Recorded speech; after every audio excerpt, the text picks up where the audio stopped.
Wake up, gamers, cause you're listening to the Big Think Dimension with Dan and Bob Video Games. I have 6 + 2 + 1 balls. How many is that? Chris Wolfhard. Joerb! And Dr. Agro. Horny elephant noises. Here on GigaBoots. The answer is 9, Bob.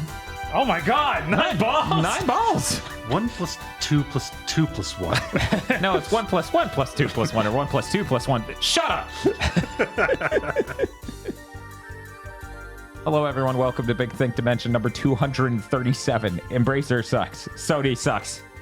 Elephant Daisy. There's a certain cadence to it that almost makes it poetry. Like a duck goose of modern news. What does the live cam look like this week? Let's check it out. Okay, nothing's weird, except for there's no RGB background. I will fix that while we're live. Yeah, this is clearly not gamer enough. I put the Whataburger cup back there. I'm like, they'll know I'm a gamer, but without the RGB, there's just no way. They're not going to. Nothing's more gamer than liking patty melts. It's true. And banana milkshakes. You know how much gamers love bananas? I don't. Please explain it to me at length. There's probably a few ChatGPT written articles that can explain this connection that's very real. Hey, Bob. Hey, what's up? This will be brief. We beat Immortals of Avium. Be glad you beat it on PS5 where it doesn't run at an internal resolution of 476p like the Series S version. Yeah, I saw that. I was like, wait a minute. Wait a minute. Are you telling me we're below 480p? Like we're just barely below a PS2 in progressive scan? Is that... Yeah. Wait, what is happening? Excuse? And at the same time, I'd rather just see that. I'd rather it just be clean 480p. Oh, yeah. No, if you guys could just start running your modern video games in 480p instead of FSR2 upscaled, horrible, arm disappearing artifacts, that'd be great. That'd be great. Woof. And then I can upscale it on the more 4K. I don't know that I have anything meaningful to add over our prior week's discussion of Immortals of Avium. Right, we did get to talk about it But a you lot last beat it. week. You got to all the story parts. What do you mean you have nothing else So to Bob, say? what was up with the hole? I'm leaving. Specifically, the hole is called The Wound. Yes, sorry, the wound. I internalized the lore of the whole. I somehow internalized part of that fucking game story somehow. It's Did we find out how magic caused the hole? yes. You know what? I'm gonna hit it, even though no one cares. I want to listen to Dragon Quest music.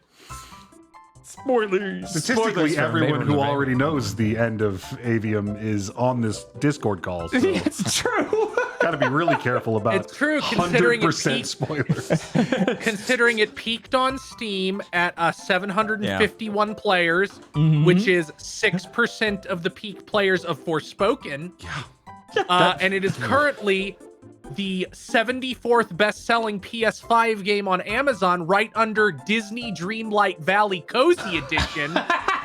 Which obviously doesn't include digital, so like... That is the definition of with a whimper. Yeah. I don't think there has been a bigger, this game obviously cost $200 million to make, verse, you literally will not break 100K.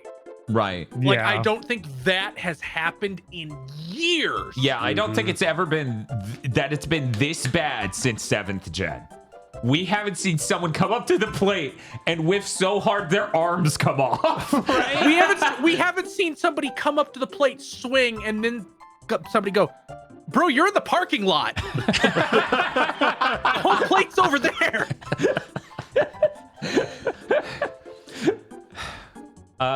Not to beat on Digital Foundry. All of this context of how this game is being received is why it was so funny that Digital Foundry did not one but 2 videos on Aren't it. there I'm like, 3? Because there's one that's an interview with the dev. well, I don't think they did that as a video. That's just Okay. an article over Okay. on Eurogamer, but that's true. So having the context of how it was received and how much attention they're giving it, I know it's a cutting-edge Unreal Engine 5 game, so it's important, but it's really funny to me. Yeah, like Bright Memory Infinite. Like Bright Memory Infinite, it's important.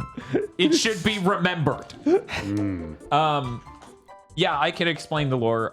Basically, the way the universe was supposed to work is that the mages would be able to cast magic and shit, but Makes that would sully the magic. And the weird trolls that live in the Underrealm would come up to the surface and clean the magic to cleanse it, to bring balance. Now, they didn't explain how that works, and the one time they have Hang on. So magic is like a substance in this world? Unclear. So the one time they show this process, it's a bunch of the trolls like humping a structure, and I'm just like, but most magic in this is particle effects. What do you do then? Maybe it leaves like a residue. Like they shoot the magic and then there's just residue of bad magic everywhere. They shoot the magic, then there's magic everywhere. It's really poorly conveyed. Like, even listening to them talk about it, I'm like, I don't get what you guys are talking about. What they were trying to go for is, oh, well, they genocided this non-human race, but you actually needed them to cause for balance. And I'm right. Like, yeah, because so the plot of the game, the whole reason the wound happens is because when the humans see these trolls, they just start murdering the shit out of them because they made magic stop working in some instances. Because the humans are unaware of the cycle, and the trolls are aware but not communicative because only one of them can fucking talk for some reason we're not going to go into. It seems like you have the two realms. Yeah. The wound seems to lead to the other realm. You saw that Pokemon movie, right? I've seen a lot of Pokemon movies. The one with the Shadow Realm, the mirror dimension. Oh, the reverse world? Yes. So it seems like what they're trying to say is, okay, human mages pull magic out of that realm and use it to cast spells, and somehow the trolls send that magic back later, but they don't convey how that works at all, and it doesn't sound like it should work. It's just a weird plot point in general. Like, how does casting the spell leave something behind? Like, how are they sending the magic back? And because they killed all the people who send the magic back, the wound, I guess, developed to suck everything back into that realm. Huh. Now, because of the vagaries, because once again, we've seen runic glyphs, like diagrams carved into stone walls even, of the exact thing I described of 6 trolls on a structure humping it. I'm like, so did the war start because 6 trolls humped a floating city and it crashed into the earth? Like, what is... like, we're not covering this. At that point, you can't blame the humans. Right? Because of the lore of it and how the tone it carries itself in, I kind of wish the one troll who could talk sounded like Baby Cakes, and he explained the lore. He's like, oh yeah, all the humans are making the magic evil and dirty. We tried to clean it, but then they killed us. Because that is the level it's operating on. Yeah. Do you know how much I just think you're a hack? If I'm like, you rude, start we're a live. story, you can tell me that off. You start a story, you have all these twists, and you find the secret of the world, and then the final boss is still the guy that was the antagonist for the entire game. That just feels wrong. It feels like you wrote your story incorrectly. Also, I mean, they just made him cartoonishly evil. Like, right, and to no game for himself, even. Right. There's... Out of everything with this game, if I were to rank the top 3 problems, it would be probably FSR2. Yeah. The writing in a very close second. And then not having any idea what to do with the game's combat and puzzle design other than shoot the colored gem with the colored magic that matches. Because that's the whole game. It's like the whole game was a bad light temple. Yeah. A terrible light temple. Yeah, they introduced that mechanic like halfway through, and then it just never goes away or develops at all. That was it. That was the idea. There was sure was another 6 hours of this. Awesome. The tech interview is interesting though. The combat director's like, we're not going back to 30 frames per second. That's good. Take that from me. And I'm like, the one good decision, Right? We found I'm really it. surprised because you clearly had no idea what to do with your combat at all. But hey, no matter what your combat is, it sure feels better running at 60. Yes. Is Starfield locked at 30 on, like, I haven't read enough of the coverage. Has anyone It's here? on the consoles and then not on the PC, I believe. Okay, PC so it is unlocked. 30 Yeah, on... Okay. There's probably a frame lock you can turn on PC because I'm sure most people Right. are not going to be able to hit 60. Right. Although some people have said, yeah, you can get 60 if you want, like I did with my 4090. Is what I saw some reviews say. Okay. Cool. So I feel like they probably could have even gotten it to had some kind of performance mode on the Series X, but Yeah, I have to wonder if maybe they'll look into that. I don't know. But anyway, what I was going to say is even just aiming feels way better at 60 than it does at 30. So Right. at least they made that one decision very correctly. too bad I could tell just by watching. It's like, oh, they have the thing where we didn't make our game for consoles correctly. Yeah. We have bad Yeah. PC aiming on console, or aiming that is fine with a mouse but terrible on controller. Right, because on a mouse, you move it the amount you want to move and aim. On a stick, you need ramp ups on acceleration and deceleration and all these other things to make it feel right. And it's so weird in 2023 to ship a game that doesn't do that correctly. Yeah, and especially when you're not like Arcane. They were like the only ones left doing it. yeah, Even I they was took that with Redfall.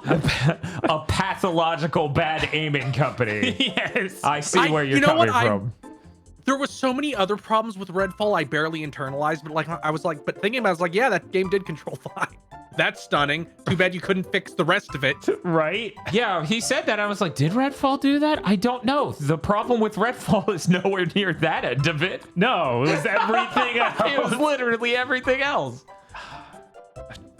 I feel like there's obvious like huge story cuts in AVM. Oh, yeah. It's weird. You'll end a scene and they'll be like, by the way, such and such was looking to talk to you. And you go, okay. You go to a sequence where it's you and your friends meeting up at the bar. This person they just referenced in the prior cutscene is your friend, isn't in this whole bar scene, is never seen again in the game. Yeah. Yeah, she just vanishes from the story completely. Well, yeah, they fell in the hole. Admittedly, she was like, by the way, I'm bi, and then disappeared from the game. So the wound eats bi people, I guess. I guess. Good luck. Yeah, the other part where some dude you're fighting is like, you are the final immortal. Like, Yeah, then you there's- meet up with the rest of them in like the next scene. Yeah, there is a scene with a boss where in this weird secluded realm of this game's plot where now we're in the future that's fascist and oppressive because the guy got the MacGuffin. You and your friend are referred to as, well, I guess you really, the last immortal. You beat him and then go meet up with 6 other immortals. This isn't like separated by any amount of time. No, literally one immortal had died. That's it. Was it the buy one or what are the other ones? Because we could count the buy one because the wound was like, buy erasure, I'll show you buy erasure. She wasn't an immortal. Oh, right. Clearly That's not. true. She was a renegade. Yeah, there's Yes. there's just your Indian friend who does go out in a pretty raw way. I think shoving your magic sigil bayonet into somebody and beginning to shoot into their organs is a pretty cool way to go out when he blows a hole entirely through your chest and is a counterattack. Yeah, no, that was a pretty good moment of that game. I was kind of upset that we couldn't do that. Why can't we not stab with the thing? It's Right, obviously a stabbing Our implement. melee's like a weird punch. We need to be able to like gut up into them and then shoot a few times, right? But that's it. I'm done. Say whatever you want, Chris. God of War 2018 being so successful is gonna come. Some weird games are gonna come out. This, I think, is the first one that I can look at and go, they're trying to be God of War 2018. Hey, if it ends up with more video games having color in them. Yeah, I don't know. I don't really get God of War 2018 feelings from it. You have the loot. I watched reviews and like there are those side areas, so it is structured kind of similarly to God of War 2018, and you have the big epic fantasy plot. So I think it's pretty clearly supposed to be that. It's just so incompetent that it's hard to see. Like it fumbles basically everything God of War did well. And it has the Joss Whedon writing. Right, I was gonna say tonally it doesn't match up with that in the least because this is trying to be way too MCU, way too bad MCU. Yeah, Dollar Store The Eternals. That is the meanest fucking thing you could say about anything. What do you? And it's unbelievable that Michael Kirkbride wrote this, and Michael Kirkbride wrote Morrowind. Yeah. When people are saying that, I'm like, I'm just gonna shoot from the hip and say that guy did world development. In the actual plot's written by something else, because that's what happened with Forspoken. It's true. Where later we found out, yeah, my revision of the game's almost completely gone, so the only thing left is vague world building. They must have not done the secret technique to make Kirkbride turn out his best work, which is lock him in his apartment for a week with a bunch of LSD, Right. which is what happened with Morrowind. Jesus. I mean, it's true. Yeah. Imagine if Immortals of Avium had Chim in it. Don't know. And I'm not going to go into Chim. Okay, All great. right, good. Great. If you know what Chim is, you know. But yeah, Immortals of Avium. That's it. Yeah. I still keep in my head every time I think of it, it's like, yeah, it's another Square Enix $70 piece of trash. It was another $70 disappointment for me this year, so at very least I could be like, I see where you're coming from. Right. It feels like a Forspoken 2, but worse. It is worse than Forspoken. Yeah. Like, Yeah. there are certain elements of Forspoken that push brain chemical, like the dungeons in Forspoken I enjoyed more than it has in this game, which is insane, because those are budget. That's a budget dimension. Right. Forspoken understood that magic should be something cool that's like worlds altering. They made great value Infamous, which at some level is still Infamous core. There was anything in Forspoken that was cool for even a second. There at least ideas were cool. Like, oh, what if I throw a flame lance into them and it explodes? Like, there's nothing even close to that in Avium. Immortals of Avium wasn't even like bad writing in a fun way. Like, oh, Frey goes home and Alice in Wonderland is at the top of her books. Like, that's at least funny. You didn't get anything like that in Immortals of Avium. But yeah. I think there's only been one good $70 game this year, and it's Tears of the Kingdom. That's it. Every it's been really weird. Really bad. Well, Jedi Survivor was 70. Oh, okay. That's true. I didn't play it. Bob played it though. It looked good at least. Yeah, it was looked good. Much better. Once I got it for $50. Yeah, I'm like, oh, that's a $70 game that was good. I'll buy it on Black Friday for $40. Yeah, I'm starting to get this weird like Pavlov response to $70, where I'm just like, maybe not. And it's having the $70 shit is also having a negative effect, because I now see games that are 50 when they should be 40 and 30 when they should be 20. I was looking at some games and I'm like, guys, you should be 20. You shouldn't have gone up to 30. Like I'm sorry, but the publishers don't get to turn a magic knob, and now everybody's fine with paying $10 more for every single game. That isn't how it works. You might notice this big think has a theme. We'll see you again in the news section.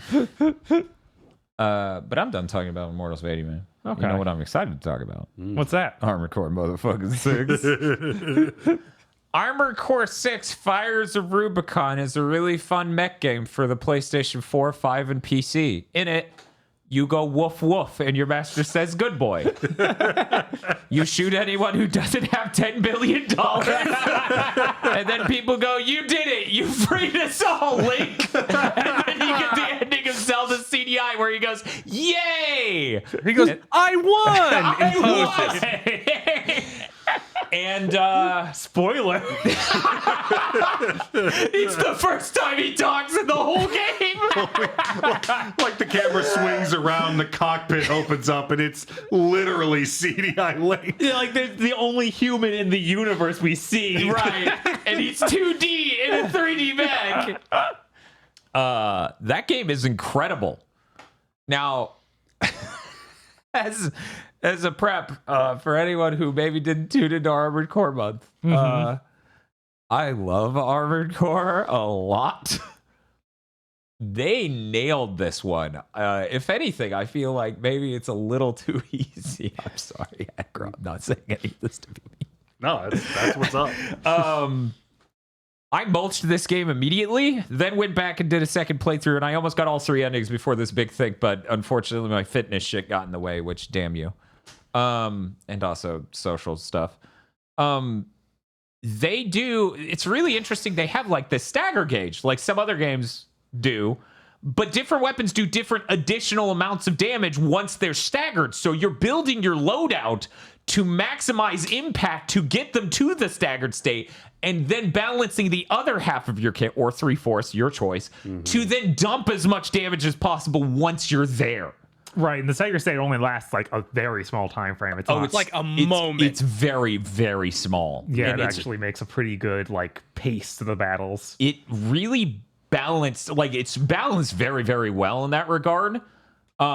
And there are so many different weapons that can do different balances of both. You know, laser blades are both good at impact and damage in general, but maybe they don't go as high with direct damage as, say, 2 shotguns for arms, where you just undo the enemy. Yeah, the double shotgun arms. I've been using that a lot too. That is broken. Yeah. Absolutely. Which don't fix it. I'm But gonna need to double platinum this game before they patch it.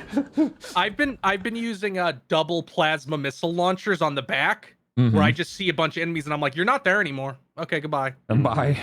Yeah, there's something quite nice about rolling into a level with 16 vertical missiles at your demand and hitting the scan button while standing behind a piece of terrain Yes, isn't and that deleting good? the level in front of you. I'm like, oh, look at that fucking sniping asshole. He needs direct sight, though. Click. And sometimes I look in the store and I'm like, oh, I need to buy some new equipment. Time to trap Johnny Young Bosch in the Wheel of Karma and kill him over and over and over and over again. no. Oh, my God. yeah. You know, true to what everyone said, you know, you do the tutorial boss, and for people who aren't used to Armored Core, that sort of gets you like, hey, you need to be managing your movement. You need to be doing this. Like, it's hard enough where you need to be able to cross this hurdle to play the rest of the game. And I feel like that difficulty increase is there for the end of Chapter 1 boss and then the end of Chapter 2. And that's the last time I had to earn it. The chapter boss at the chapter 1 boss is really fucking tough, but Yeah. it didn't even come close to giving me the feeling. The Which- feeling? It's this feeling of despair that only certain bosses have ever made me feel, and they're almost all in FromSoft games, where it's like, I don't know how I can overcome this. I genuinely think I probably can't. And that is, I've beaten all of them. Mm-hmm. It's Orphan of Kos in the Bloodborne DLC. The final boss of Sekiro, where with his 75 forms, and every single super boss in Hollow Knight.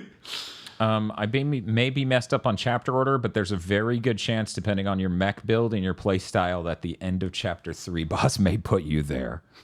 I believe that's chapter 4 you're thinking of. Okay, chapter 4. Yeah, chapter 4 has like what I would consider the hardest boss in the game, unless you use a loadout that's really well suited for it. Which I happen to be rolling with since chapter 2. I did my AC's doing the live sea walk into that battle. They're like, "What's up? I'm so amazing," and I'm like, "You are." Yeah, chapter 2 was the last time though I faced the boss. I didn't even do it for the chapter 1 boss, but I'm facing the chapter 2 boss, and I'm like, if you make me try 9 times, I will go to the shop and buy a gun that deletes you specifically. And then I went and got the Songbird. And then I was like, this thing's great. I'm keeping it forever. I really do need to experiment with more weapons because, like I said, 16 vertical missiles and a bazooka is, I mean, fucking awesome. like it's the first rocket launcher they give you, and it's slow as shit, and it doesn't home at all. And every time you hit someone with it, you feel like they're an idiot. Yes. So you go to the arena, and like these jokers start coming at you. Then one of them gets caught in terrain for a moment, and like you, in your heart, you feel that shot in every Gundam series where they split screen both pilots' faces, and one of them's about to die. Yes. No, that is true. That is really good. They do things they mix things up on a New Game Plus level where there will be changes. And one of those changes led me to a situation where it was like, oh, yeah, if you're going to fuck these guys over, they're coming for your ass, and they're way stronger than you fucking thought. And that battle was a little tough for me until one of them got stuck on the geometry. that was the one time in the game I'm like, thank you, guys. And then deleted them real quick. I'm glad we now have another example of like, no, if you want to make a really great game, just take a PS2 game and scale it up. Yes. Yeah. No, Yeah. this is like, this has every level from every Armored Core game stylistically. Like, it approaches every single thing those games have done before and just made them better. Right. Like, we have stuff where we're on top of our ships. We have stuff where we're exploring underground. We have all the different mission types. Yeah, the mission types you don't get here are the ones that are truly deranged that a modern audience wouldn't be as receptive to, so they can put it in the next one now that Armored Core's back. Or the evil DLC, because that's what FromSoft usually does. Or the evil DLC that I so desperately crave. Yeah, Because, for example, all of those missions in Armored Core where you're on top of ships, like airplanes, and jumping airplane to airplane, blowing them up, or on top of ships, as in the ocean, and jumping from ship to ship, blowing them up, and you will drown if you do not have enough generator, or you're too heavy, or all these other things. That was the sort of thing they're like, we're gonna need them to like this Armored Core. Don't bring that back. Don't. Yeah, also they took out falling kills you and ends the mission. Like, that's now just you respawn. You take a massive amount of damage Yeah. and then respawn, yeah, like thousands. Right. Which, yeah, that's really considerate. Yeah. Because the first time that happened to me, I'm like, I deeply fucked up. I didn't boost right, and then I fell into the abyss. What do you mean I'm alive? The only way I think this game could be kinder is if it let you get access to the store mid-mission. Because if you get rinsed by a boss, Yeah. you can change your loadout before you load back in. At the checkpoint. That's so Yeah, nuts. there's a checkpoint in the game. Right? Like, I beat the first boss. I think it would have been exponentially harder if I had to clear that entire map, even with the same loadout for the whole thing. Right. Not even just like even with the checkpoint. Yeah, because the chapter 1 boss has, like, he is after a pretty tough AC battle. Yeah, I'm not looking forward to, because I don't think I've said it yet. I'm stuck on the chapter 1 boss. I tried it over and over and over with my obstinate missile loadout, and it wasn't working. Yeah. I backed out to go grind out money and get some more stuff, and I bought some more stuff, but I keep thinking I'm gonna have to fight that guy again before the chapter 1 boss. And my original loadout rinsed his ass. And I'm not looking forward to what it's going to be like when I go in with different equipment. So, yeah, I mean, you just go in with that original loadout and then change at the checkpoint. Yeah, no, it's really kind. I think this is one of the nicest Armored Core games because it has checkpoints. It has heals that come by default. Yeah, you have your Estus flask. Right. Like, what the hell? Right? That's not normal. You need to be filling your optional bay with some fucking healing items, and they suck, and they take a really long time to cool down. And this is so much nicer, and you get the OS chips to upgrade how much they heal you for. Mm-hmm. I appreciate the upgrade, the OS chips. For people who don't know, if you go into the arena and you beat battles, you get those chips, and now you can spend those on upgrading various aspects of your mech or unlocking a few additional moves. This actually did a good job of making me feel like I got the customization that you get in Armored Core Nexus, where you can pay to customize every part. Right. Like, it really made me feel a lot better about missing that, because now I can upgrade energy damage, kinetic damage, melee damage, damage resistance overall, healing ability, and a few other things, and also change which type of energy shield you go for, which is a huge part of this game that has these different types. You can do the Vegeta explode with energy, but you don't turn into a statue unless you let them shoot you to death immediately right after. You can have like a sort of conservative one that does have a timer that goes down, but it can absorb a decent amount of damage during that. That one's great. That's what I've been using this whole time. And then there's one other one. I can't remember what the third type was. There's two others, actually. There's because there's the one that triggers when you die. Yeah, that's the one I've got on right now. It's a really great last ditch. Hit him with a bazooka. Yes. Right? And the interesting thing about the one I'm using is that you ideally are just using it right before you get fully staggered. because it'll recover your stagger to neutral again. Because not only do they have to burn through that energy barrier, you also literally get unstaggered. So, like, that's really cool, but it takes you a second to activate it. So it's really, if you get staggered, you're like, oh, let me pop my shield. Ah! So you just eat shitloads of missiles and other crap. Yeah, I think they happened to be like once I was like, I'm going to the assault shield. We are dealing with this. I don't need to be managing, will they kill me? I need to try and kill them before that happens. It's the newest game show for mercenary dogs. Will they kill me? I got to tell you, every now and then I'll be playing this game and trying to turn and shoot and do this at the same time and think, maybe if I flip my controller over. Maybe. Who knows? Do that deranged armored core grip. I've never done it, but I left the default control scheme on. I'm doing weird things with my hands to jump and shoot all 4 weapons and turn and all at the same time. Yeah, I made sure to early on change it up and figure out something that worked for me because I knew I wouldn't be able to change later. I just wouldn't be able to relearn it. No, I'm like, oh fuck, it might be too late. I watched a video from Body Video where he described he's got the back buttons on his controller. Oh yeah, He's mapped that shit to like ascend and a couple different things so he can free aim while he's doing shit. I didn't think about that. You have the PS4 version. You could be using that back paddle thing we actually bought. The PS4 one, yeah. Huh. Didn't even think of that. But yeah, what I ended up with is L2 does jump, L1 does dash. R1's my laser sword, and R2 is my like regular gun. Now, if I'm not mistaken, that is actually Nexus's control scheme. It might be. I could be mistaken. And then square and triangle are my shoulder weapons because I don't need to be worried as much about aiming them. Right, yeah. And also the lock-on in this is really good, which I didn't know until the end of chapter 4. Wait, really? You weren't clicking in R3? I clicked in R3, but then I moved the analog stick even a little, so I completely lost lock-on. Where if you just don't touch the analog stick, it stays locked on really well. Is that the secret? Yeah, that's the secret. I'm going to go home and beat the chapter 1 boss right now. Yeah, that made everything so much easier when I realized that. Like, the whole point of you moving the stick is so that way, if they're dashing past you, you can keep up.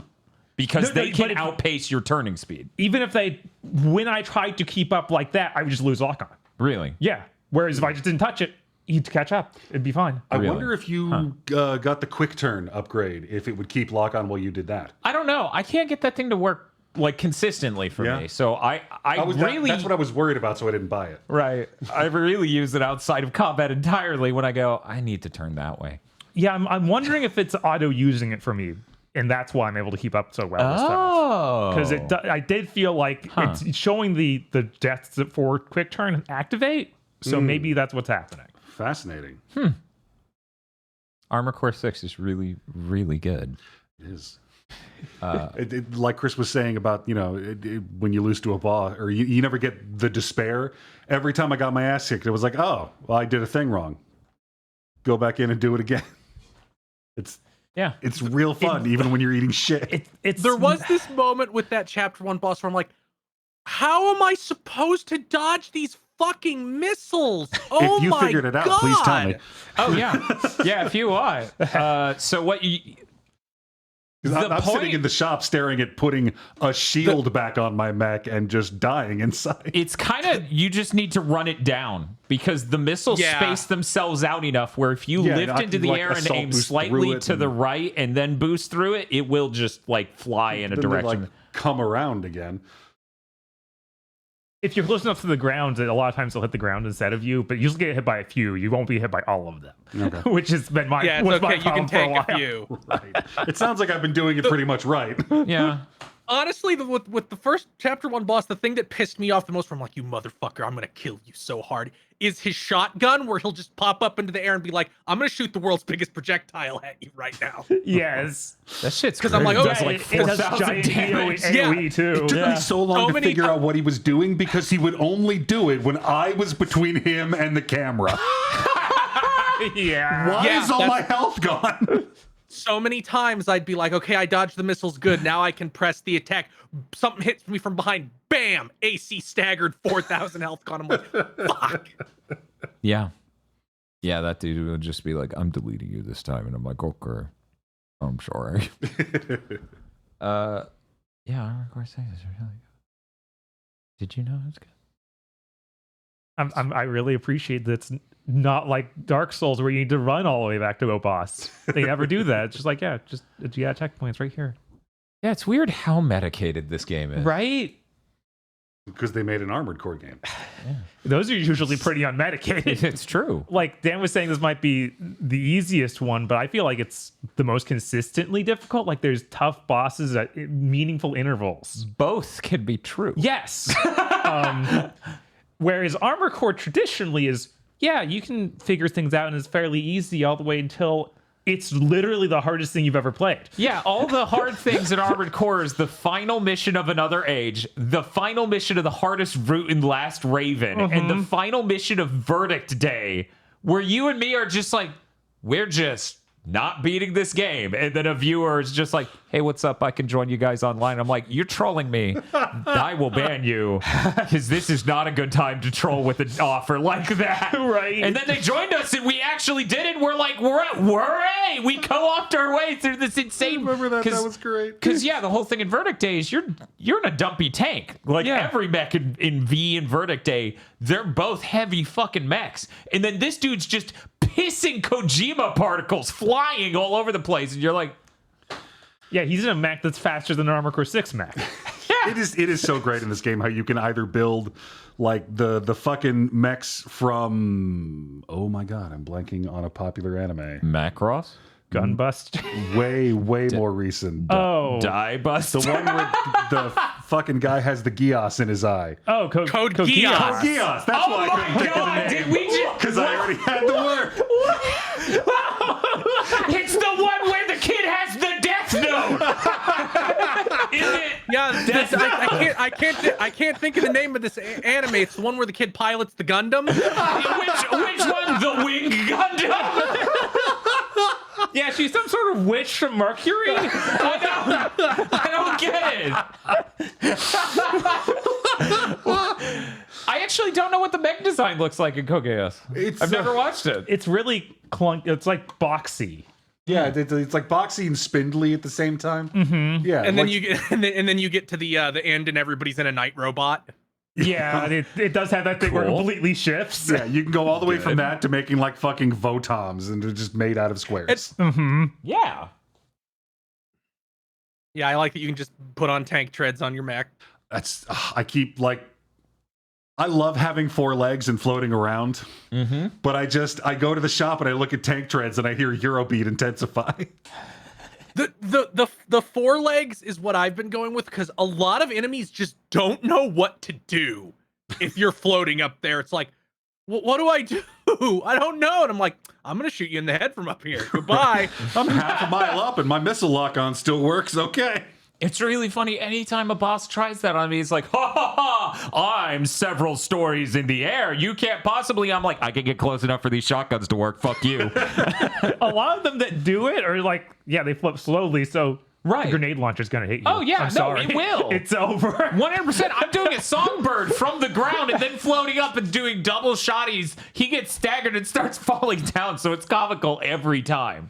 Just like, oh no, fuck, what was I thinking? But yeah, I kept trying the reverse joints, which are neat, but the auto jump when you do a quick boost makes it really weird. So I suck with the regular legs the whole game.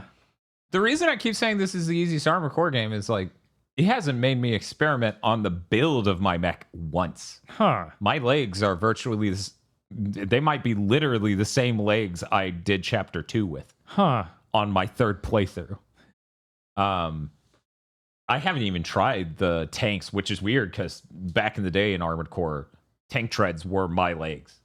Because, one of the things that used to incentivize using the tank treads is that shoulder things you have to kneel to use them, like really big cannons and things in older Armored Core. I think that's still a thing in this one. The description for some of the legs mentioned really having to brace to fight heavy weapons. The songbird and stuff, you have to stop for a second. It's no longer the full kneel like in the old games. Right. But it slows you down, whereas a tank tread shouldn't.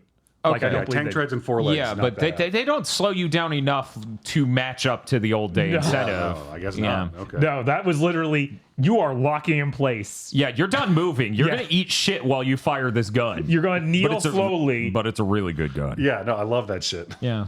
Like, I can't imagine It may be out there, but I can't imagine a gun in this that's better than the Songbird.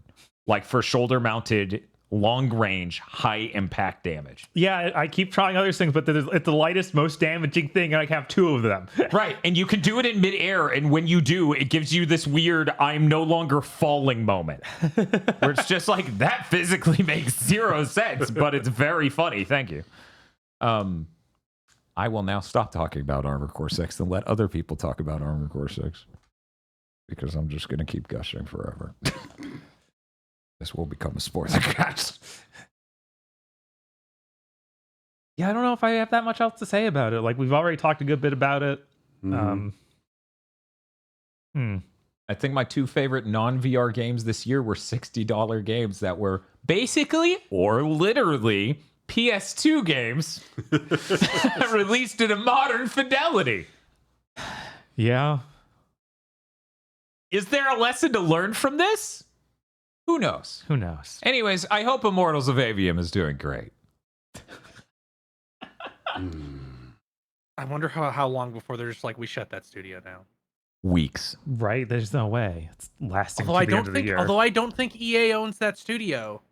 Really? Really? Well, I it's could've an sworn. EA Originals, which is Right. usually the thing the branding they use when They the get studio to, gets to retain their IP. right, Right. which wouldn't Which make sense if which they they owned were- the studio. But I think the weird thing was they did own the studio, but they still used that. I don't know. We have to. The way they talk about it sounded like funding was sought in the middle of development, not at the very beginning. They say because their thing says independent, so they Okay. must not be owned. good luck. Yeah, no, that's doomed.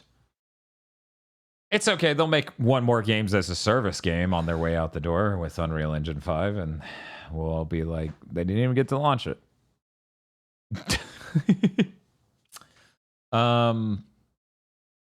Yeah, there's one area in which Armored Core 6 is a disappointment, and that is the music. Oh yeah, Yeah, yeah. No, that's having old Armored Core songs are so good. They are. Look forward to Podlords. It's weird because Koto Hoshino is the composer on this one. Really? It is him Wow. from the Podlord segment. So it's the same guy and 2 composers working underneath him as well. It's just they have a very somber and restricted sort of conservative sound to the soundtrack. You know, your garage isn't like you doing a dance rave and stuff, which is what I want. You Right. know? I want someone in the garage to say my favorite type of guy is women. And I go, okay, thank you. Thank you, dog. But yeah, that's it, really. Oh, and the PS5 version should run well. Please stop fucking this up. Thank you. Yeah, I played the PS4 version on the PS5, and it's great. Great. That's good. Good for you. My box is white, though. So Neat. Yeah, I sure wish they hadn't lied. I'd have bought the PS4 version if they hadn't told that lie, which was the other PS4 version's locked 30. yeah, for some reason, they sure did say that. I don't know why. Namco Bandai, what are you doing? Yeah, I remembered that after I had ordered the PS4 version because I was like, it'd be weird for them to do that. They'd never done that before. Like, at least not since Dark Souls 3. No, they didn't do it on 3. They would be whatever before that. So Yeah. Yeah, I'm trying to remember because Bloodborne technically has a frame cap, but it's Yeah. also not smooth. yeah, so Bloodborne would be it then. Yeah. I could see it because I'm like, okay, this is a really fast mech game. It's cross-gen. Maybe that's just the sacrifice for the PS4 version. Yeah. And then it just turned out it was just a lie. They just said it for no reason. They're like, it for runs no reason. at roughly 30 frames per second. I'm like, that's not what you said, though. You said a frame cap. These are 2 different things, my man. How long do you think before we get a mod where they put the entirety of the Elden Ring map into the Armor Core? Holy shit, I that would just be want to fly awesome. around that as the Armor Core. That would be so sick, man. FromSoft fans are deranged, so I'm sure it'll happen at some point. It would be really funny both as a giant thing and it's like, no, you're the size of a human. You're just an AC mech. I'm okay with that. Either If way, that's the there are a few sacrifice. Elden Ring bosses that I would like to launch 16 vertical missiles at a time. Yeah. I haven't met one Elden Ring boss. I don't want to do that too. Yeah, I would get to that fucking motherfucker at the end of the I forget what the area is called, but he has the two forms. He turns into the big wolf man. I would absolutely shove an AC shotgun down his throat. Yeah, there's a lot that I'd like to just hit with the energy lance. Which, if people haven't seen that, it's incredible. You talking about? It's a lot closer to Gurren Lagann than you might expect. It's just this giant drill that you put on your hand, and it shoots lasers out the front, and you fly at them. Like, you charge it up and then do a double stab. It's pretty good. That's pretty good. I haven't gone and gotten some of the secret stuff, like the Moonlight sword.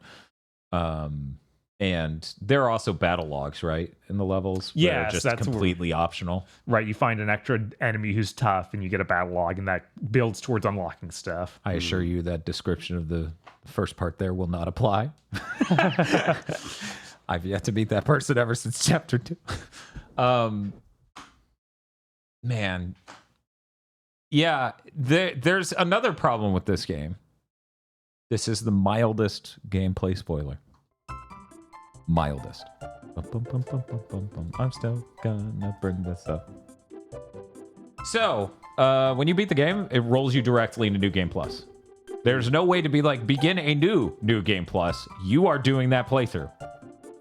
Oh. There are reasons you might want to restart that New Game Plus playthrough. Theoretically. I will not elaborate. Huh. So that's a little frustrating, but, you know. What are you going to do? Oh, and there are 2 strategy guides on the internet on how to get the third ending, and they don't agree. So one of them is a fucking liar, and I don't know if I'm angry at Fextra Life or IGN. We'll find out when I do or do not get the correct ending. Next time on Big Things Dimension. It is an amazingly modern experience of playing a game at launch, trying to look something up, and like finding, yeah, we don't know what this does yet. I find it funnier when it's like 2 people speaking authoritatively, not agreeing. I'm like, I get it. The game's been out 4 days, but fuck you. Okay, now I'm dropping this. God, now I'm thinking of when I was reading how to get the different endings in Sekiro on the Facts for Life website, and how much of that was just like, I'm going to spoil the whole thing because I don't know how to write. That's what IGN did. IGN literally put it in the header. And I'm like, I didn't need to know that. I'm trying to get that. Why would I want details about that? I'm here because I want to experience that.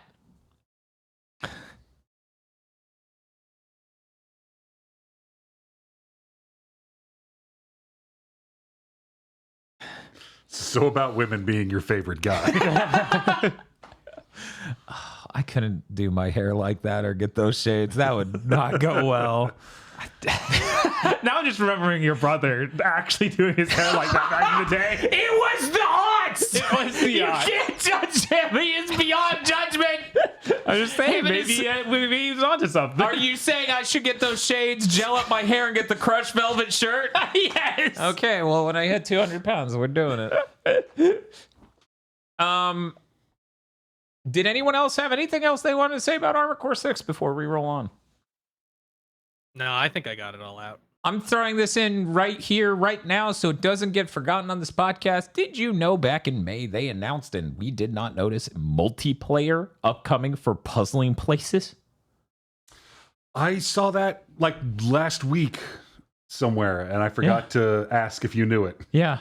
I retweeted the account when I saw this recently because yet another person contacted me. They're like, hey, I just got a PSVR 2. What are those dope games you talk about all the time? And I'm like, oh, it's Pistol Whip and Puzzling Places. Those are like the top 2. I forgot to mention Star Wars because Star Wars is really good. And I'm looking forward to my next playthrough of Star Wars. But those 2 are like boom, boom. The thought of doing a 200-piece jigsaw in a 2-man team is so cool to me, and that sounds like such a great experience. See, like that's how they're pitching it. But my immediate thought was like, hey, you know the most chill and zen experience you've ever had in your life? What if some other asshole was also there fucking with your puzzle pieces? How dare they? I'll kill you. Hey, do you have any more of this roof? No. Are you sure? Right? Well, I mean, then you just solve it like I did when I was in like Little League Baseball or whatever when I was a kid. The fucking coach is just like, if this ball goes your way, you need to get it. That's your ball. And I'm like, okay. It goes past me. Another kid runs up and grab it. I tackle him. They're like, why did you do that? And I'm like, the coach told me that I had to. Respect the zone. Right? I was so confused. And then the coach is like, oh my God.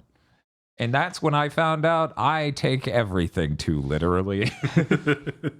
But yeah, just wanted to get that out real quick. Also, I'm going to keep my Ring Fit segment really, really short. Before you move to that, multiplayer in Armored Core. I haven't touched it. Did you? Yes. That thing is room based. Like, it's create a room, look for a room. There's no matchmaking or anything. Good. It's hilarious. It feels like back on the PS2. Yeah, PS2, Xbox era. Nice. Yeah.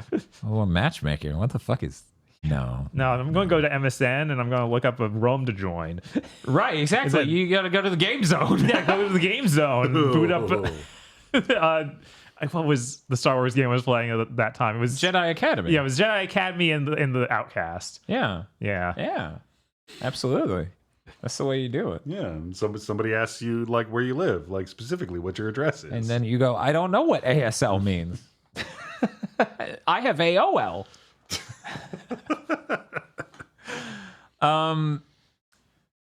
Ring Fit. I'm literally on I have one level, maybe two. No, it's a level in a gym. And then the boss fight. And then I will be on the final world of this game. That game is very funny. I enjoy it very much. That is basically all I'm going to say, other than I went cracked out and decided like there wasn't enough momentum to get down to 200 pounds. So I started doing every other day 2,000 calorie workouts that take like 4 hours to do. We'll see how that works out. So far, haven't broken. We'll see. But that's it. Yeah. I don't want to spoil more funny jokes in Ring Fit. So that's it for that segment. Hey, Bob. Hey, what's up? Did you play anything other than Armored Core 6? I was able to play a little bit of stuff. I played Hollow Cure. Yeah. That I actually played it right after we did podcast last week because of the pod lord who talked about it. They added fishing and home decorating to this game. Yup. And for people who don't know, this is the Vampire Survivors like For HoloLive, right? yeah, for HoloLive. Yeah. And a bunch of other random VTubers. Like And it's a fan Corona game. and stuff. Yeah, it's just a fan game made by one dude. They even put it on Steam now. Oh, It's really? free. That's Ooh. and it synced with my save that I had from before I downloaded the Steam version. I was like, wow, this worked. Cool. They had people other than HoloLive members? Yeah, like Corona and there's That's HoloLive. is she Yeah. okay? There's HoloLive like gamers. There's 4 different groups you can gotcha style roll from. And I assume some aren't HoloLive, but maybe they are just different generations. Because I don't there's know. JP, EN, and ID. Okay. And then there's a bunch of different generations in each company. Maybe it's just all that then. Yeah. I don't know. There's a lot of HoloLive. Right? I was like, it's got to be different companies. At this point, each like VTuber brand, just think of it as a gacha game. There's all these characters you've never heard of. Yes. Always. Yes. So I got some of those other characters. Like, it just leaves me wondering what the deal is, because they have, unlike Vampire Survivors. What's up, Jay? Bob, they're trying to hollow pill you. You're They falling are. for the trap. I'm not going to go This is look. how it Your works. AT field is down. We hit clip saturation on YouTube. We needed another angle. Yeah, this is fucked up. Cue the Ava battle music. But yeah, unlike Vampire Survivors, it is every character has unique stuff to them. Like they have a special main weapon, and they learn skills only they get. Mm-hmm. So I was playing this like tomboy girl who shoot baseballs. Probably. Yeah. Was a lot of the stuff duck themed? Yeah, I believe there was the duck thing that was happened. Subaru. Yep. The weird part was I got a skill where she could arrest people. She is also a cop. Yeah. All right. I wasn't sure if she was the cop or she called the cops all the time. It was unclear. Bob, she's Subaru, not Velma. They added a stamp system, like, and this is used to upgrade your main weapon. So you just find stamps in the world, and they give you lots of weird different attributes for it. And you can have 3 equipped to a weapon at once. And if you get extras, you can actually use them to level up other stamps. So there's a ton of just mechanics happening that are making you be like, oh, I can try again. Obviously, I just chose wrong this time. So when is this going to show up on the Switch with co-op? I don't know. The fishing mini game they added was pretty fun. It's just like time these button presses, keep doing it, and eventually catch more and more fish. And the higher chain of fish you catch, the better fish you get. Nice. And then you can eventually afford using the money you get from selling the fish. You get sand for selling the fish, and you use that to buy new rods to get better fish. And I believe the sand can also be sold or used to buy furniture for your home. Because if home's also in this area with the pond you fish in, and it constantly has like other V2 or other Hololive members teleporting in and out as you fish too, because you can choose whatever you want. Nice. And it's like such and such is logged on and walk around and they fish. It's like, this is a lot. This is insane for being done by one dude just as a pan project. Right. But that was a lot of fun. That's basically all I played other than Armored Core, because I played that before Armored Core came out. I spent the whole week angry I didn't play Walkabout Mini Golf. Does that count as playing something? I was upset I didn't buy Sea of Stars, didn't have time. Does that count? No, sadly, it doesn't count. But soon I'll have that third ending in Armored Core. Soon. Do you think you're safe? And then I'll just have to kill Bob and take his PS4 copy so I can platinum it on both. I actually don't know what's required for the platinum. I was going to wait till I did everything to look into that. Right. It's probably got some like do online, and I'll be like, no. I usually Souls games are pretty, or like FromSoft games in general, have a trophy list that makes sense. Not that it's easy, but that makes sense. So they won't include online stuff heavily. That would be nice. Aggro, what did you play this? Well, after I went into a FromSoft spiral of, I can't beat this boss, and now I'm getting progressively worse at the game and can't even grind for money because my thumbs don't work. I think the term is tilting. That's what I've always heard that term as. That's what Souls fans call it, but should they? It Up just next makes the on 60 sound. Minutes. But the tilt noise is the flashing light at all times. Yeah. I started playing another game that also has fishing, which is Legend of Heroes Trails of Cold Steel. It does. Instead of furniture, you get really good accessories. That's great, Aggro.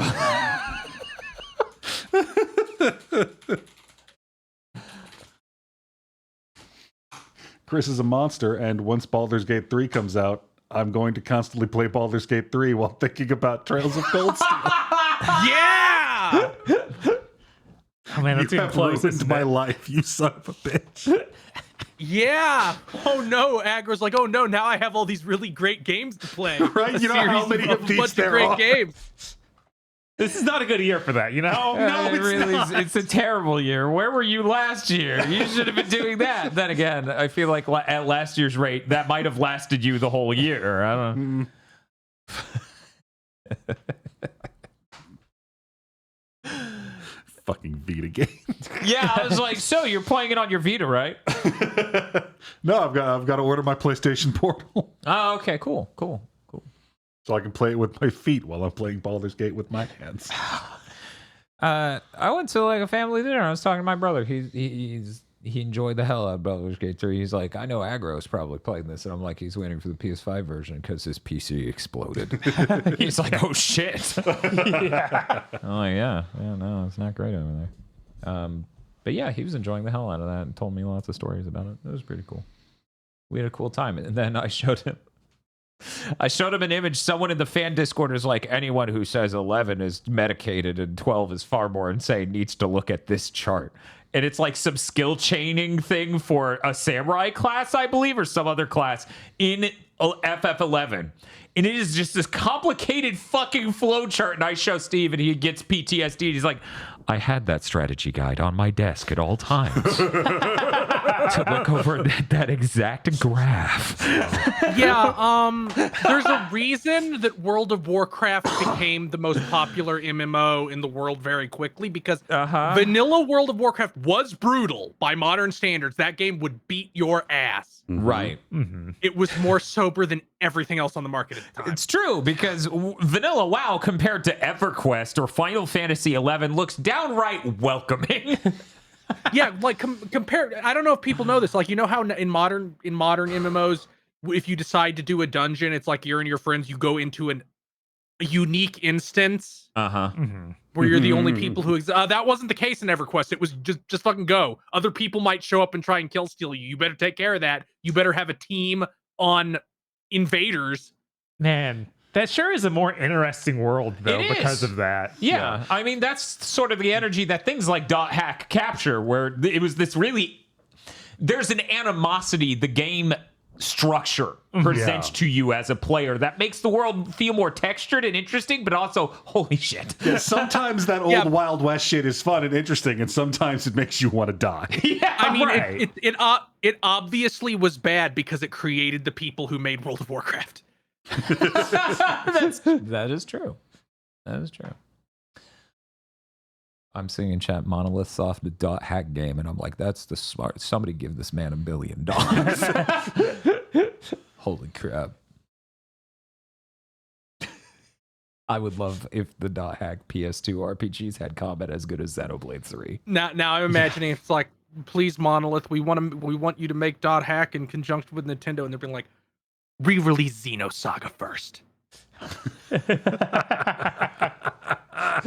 Okay, we can do Switch ports. No, everywhere. Oh my god. That would be something. Did you play anything else? Nothing of consequence.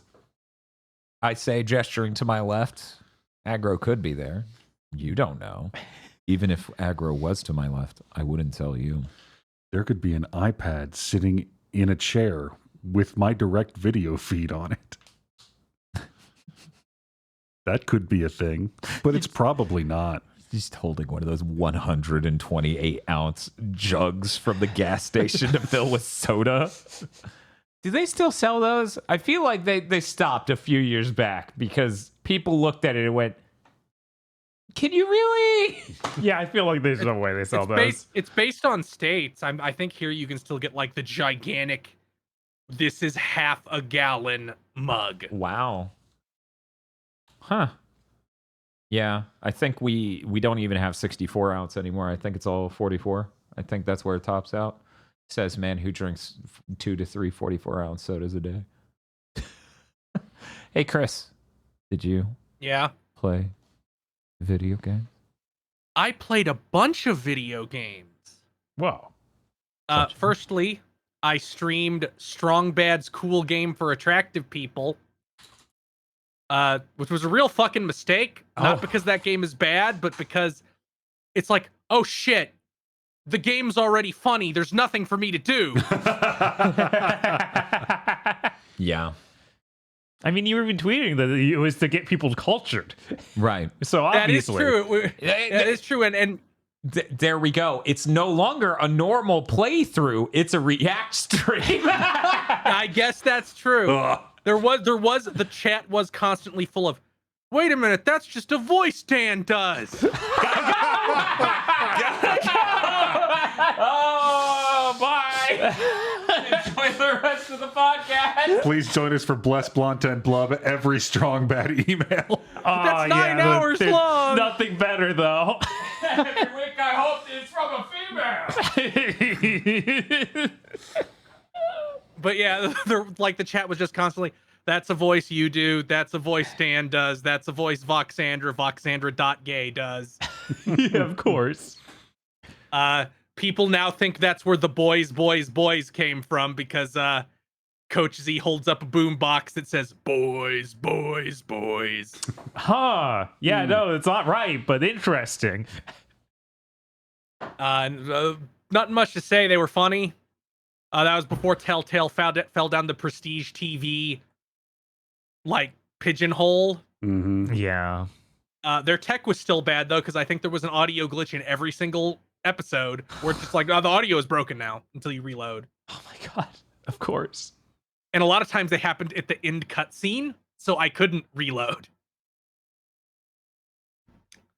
And then I played the Rumisode Triungulate, which is Gesundheit? it's called Dangeresque, the Rumisode Triungulate, which Alright. came out on Steam last month. Oh. It is very new.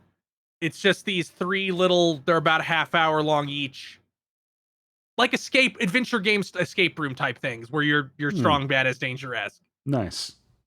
In their voice and everything still? Yeah, they're fully voiced. Okay. Neat. Those were also fun. Apparently they're interested in doing more things like that in the future, and I'm like, good, to do it. They still need to give me the HD version of Peasant's Quest they promised. Even if they promised it saying it wasn't done and will never be done. So that was a lot of fun. I'm happy people now know more Homestar things. I played a bunch more 30XX. I finally finished a run on it. I was using a repro build. So it really was like, go my minions, kill! Because by the end of it, I had like 8 of them. And I had the upgrade where it's like, when you use a charge attack, they all attack at once. Oh my god, that's really good. And then I also had the arm attachment that gives you double charge, so you have 2 charge attacks. Yes. God, And I was playing as Ace, so I just swing my sword twice in a real fast fashion, and all my minions would activate and just vomit shit at them. So I have the first clear. I haven't taken any of the steps towards getting whatever true ending there is, because you beat one run and they're like, well, I don't know what they were doing, but to find out, you're gonna need this, and this. Which I don't have any of that shit yet. yeah. I was gonna point out here real quick that is coming out on the Switch today, tomorrow. Oh, wow. Yeah, tomorrow. Wow. It's In actually... North America, I think it's the 6th in Europe and the 29th in Japan. Ooh. Huh. Well, there you go. So if you were waiting for that, Eric, there you go. I also booted Pseudo Regalia and played some of that. I did not beat it. That game's incredibly neat for how long it took them to make and how much it costs. How long did they take making that? The first version was made for a game jam in March of this year. Wow. I love video games. We need to do more of that. Fuck these If you want to know, games. and you can tell because for one, it just uses the Unreal logo as on your PC at the taskbar. Yep. Nice. And 2, all the text in the menus is the exact same font I use for my going live screen. Yeah, it's all very basic. And man, when I saw the jokes about the only accessibility option is giving her pants, I was like, okay, that's funny. It's a furry character and she doesn't wear pants. That makes some people weird. No, her ass is gigantic. Oh, it's and in huge. the Yeah, camera at all times. Yes. A really great design on that character, though. I think the shit. It has really good platforming. I think the wall kick is maybe not great. It's a little bit janky, especially when they're like, that sure is go like, back and forth between walls. That sure is like the number one mechanic to not feel great in a video game because so many different people do it so many different ways. Right. They made it intentionally weird, which I can appreciate, but I definitely understand why you wouldn't do it. Wait a Like, second. they like built Bunny it- must die. They built it of. in like, so it's not you touch a wall and then you press the jump button again. It's you jump in the air, you press a button, and she does an animation that's like a martial arts kick. mhm. And if you touch a wall with that, you bounce off and up a little bit. Ooh, Hmm. that's interesting. And you can do it 3 Yeah. times per jump. So you can get like the Mario Odyssey type effect where you'll bounce off a wall and then slam the stick towards that wall real hard and kick again, because it gives you a little bit of momentum to get up on the higher thing that you shouldn't be able to get up on. Yeah, the other tech is to do the bounce off the wall, then do the thing where she flips in midair, which can be followed up by a downward stomp. but you don't have to. You can just do the flip in midair, and that'll give you an electrite to get over something. Nice. So there's a lot of weird so there tech. is tech. Man, I can't navigate this fucking game at all.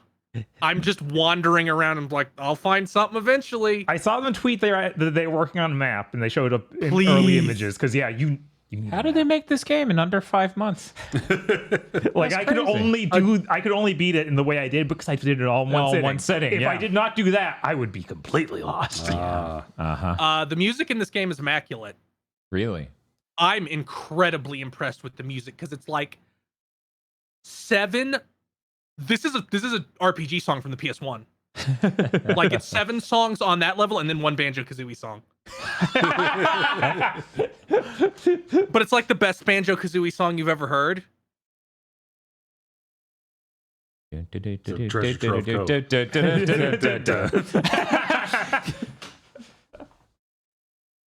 But yeah, $6. This dev needs to get enough money to be able to just be like, I'll make one that takes a year. Yeah. Or even just hire a team to like, I'll make one that takes 6 months, but I have people now. See, this is the stuff that gets me excited about modern game tools and like consoles and systems and things, like how fast we can enable people to make things like this. You know, things like this in Spark. Mm-hmm. The electric jester. Of course. Figured I'd be specific. There might be some Sparkster fan out there who's like, I'm getting mentioned. Nope. No. And Sorry. the last thing I played was I put like 8 hours into Sea of Stars. How is that? Came out. Well, I'm gonna go into that. That game came out on Tuesday. If you have Game Pass or the first level of Fucky Wucky tier on PS Plus, it which will soon be $800, I hear. yeah, it's free. It's $35 normally, Which caught it's me a a little chunk. off guard. I thought it'd be 25 or so at most, and then launched to 35. This seems like it's unless I'm about to get like Forspoken trapdoored onto the Resolution Flume ride, like completely out of nowhere. This seems like it's probably going to be 20 to 25 hours long, like the length of a Chrono Trigger. Cool. So it makes sense to price it higher. Right.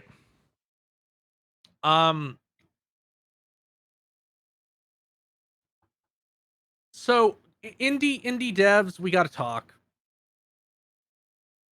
Play something other than Chrono Trigger and Super Mario RPG. Play something other than those 2 games. Ideally, You're trying to stick the spoon in and they're like dodging it. No. Ideally, pick up some PS1 games, maybe get a little Legend of Mana going, play some Thousand Arms, try Wild Arms, get some ideas. Nope. Because this game is more Mario RPG than it is Chrono Trigger, and I feel like they didn't push the Mario RPG element hardly at all in marketing. It was all Chrono Trigger. Mm-hmm. Yeah, it very clearly had the Chrono Trigger stuff. So I'm surprised here it has Mario RPG inspirations too. Like it even has the verticality of Mario RPG, even though you can't jump. Jumping is automated. Mm. I'm just going to go ahead and say those recommendations, like the principle Chris is saying, yes, correct. Play some other RPGs, but none of them he just said. Only play Legend of Legaia. We need the true action combat RPG to resurrect in 2023. That game had directional inputs to do combos, to do your special moves in an RPG. Yes, it was very cool, and you could block, and it would make the space you had for commands bigger. And the main character, he does like a sparking sort of like, oh, he's getting strong, and he goes, Doria! And I'm like, oh, that's a cool That's sound true. he's making. And then later I find out that's just a sound they make in anime. I thought that was a Legaia thing. So this game starts in the most bizarre way I've ever seen a game start. First of all, it starts with the Princess Bride-esque framing device of like, oh, hello, I'm the ancient archivist. I'm going to tell you the grand tale of this. And because this is a weird interquel inside the Messenger. Uh-huh. If you don't know what the Messenger is, it is an extremely Reddit comedy platformer from 2018. Yeah, I was like, this is in the Messenger? And one of the levels in the messenger is you go to the far, far future to get a MacGuffin, and the world has been swallowed by like Eldritchian Cancerverse goo, and is like all flesh nightmare. Does the goo have a name that starts with the? The guy who makes the goo does, because they talk about him in Sea of Stars. Okay. But like Sea of Stars is supposed to be like right before that starts to happen, I think. Okay. And the framing device, it includes this like maybe with you watching the story it'll change and that won't actually happen and the world won't end. So Which I appreciate, because one of the things that had annoyed me about this going in is like, well, the world ends. I know how the story goes. Yeah, that's fair. Okay, quick question. Is it Princess Bride or The Neverending Story? I haven't seen the Neverending Story recently enough to know exactly how that framing device goes. It's Okay. it's Yeah, it's he a dude was in a right. cloak Okay. at a desk Was it a library? in like a library, yeah. Hmm. But anyway, you get that framing device, then you go in with the two main guys, like, oh, it's our trial day. We have to complete our trial to become solstice warriors. And then you do 2 battles. They sit down to camp and go, man, it was fucked up what happened to our childhood friend. Let's flash back to that. And then you're in a flashback for an hour and see their entire life up to the point where you had just stopped. Well, why didn't we just start there? I don't know. Oh, They really wanted those 2 battles, I guess. They really needed you to see the battle system immediately. They're worried that someone's playing it on Game Pass and will be like, this is too much story. I'm sleepy. Not this book again, Grandma. So the combat system's fine. The way it works is you have attack, skill, combo, item. You don't have a guard. I don't think you can run away. Attacking restores a little bit of MP. You have very, very low MP counts. Like right now, I'm like 8 hours into the game. I think the character that has the most MP has 13. Oh, yeah, that's not much. Well, you get it back every time you do a normal attack. And they say, like, no, if you have full MP, drop a move, even if it's a random battle. Like, you don't need to save your MP. You get it back every time you hit somebody. Mm. It has timed hits, and every special attack is a little Mario RPG minigame. Like, one of the attacks the girl starts with is basically super jump. It's a good one to start with. Mm-hmm. And the attack spell the guy starts with is Geno Beam. Gino? Geno Beam. Okay. And then you build a combo meter that empties in every encounter, so you can't save it. It builds up to 3 pips. And you learn combo moves between characters as you go through the game. You find like magic scrolls. We that finally teach you hit combo a moves. Chrono Trigger thing. Thank God, that's like a thing I'd love to see in more games and feel like just isn't there. Well, Bob, modern video games have such large casts of characters that you can play as that there's no way you could make partner combos for all of them. Hey, Bob, let me tell you about Link moves and Like, Trails of Cold Steel. Cold Steel. God damn it! We walked right into it! I'm glad Aggro knew exactly where I was about to steer the boat. They're both just drawing up Tommy guns from underneath the table. And then you get Falcom remembers. I don't know how I feel about the combo system, because since it empties in every fight, I'm always going to use the move that max heals my entire party. Like, I'm almost always going to just pull the trigger on that one, because it's by far the most beneficial. You have to cook your healing items. You can buy ingredients or find them. You can only carry 10 at a time, so it has like the Mario RPG limited inventory. I'm sorry, Bob. They were afraid that we would get a mushroom badge of some sort, and then 99 mushrooms. It gets so strong. I guess. And then later, then a little bit, you get like the big mechanic of the game. I don't know if they're going to feed me more mechanics. It's been a while since they've given me a combat mechanic, so I don't know if there's going to be more. Once you get a little past the first dungeon, you get the thing where if you hit somebody with a regular attack, they spit out orbs. Oh, that was in the demo. Yeah. And then you can the character can absorb the orbs, and it will make any of their special skills stronger. There's up to 3 levels of orbs. You can have a max amount of 3 tier of orbs on the screen. Or it adds their element to their normal attack. So like the guy has sun magic and the girl has moon magic, and the third party member, I don't think he has an element. He has third wheel magic. Yeah, he doesn't have magic. Like that's actually part of the story. Like he's just the big guy. He has a shield and he's like, I'll cook for you. I'm your best friend. So he's like Robo. And the way that works is enemies will go, I'm going to cast a spell that's going to fuck you. Here's 2 to 4 damage types above my head.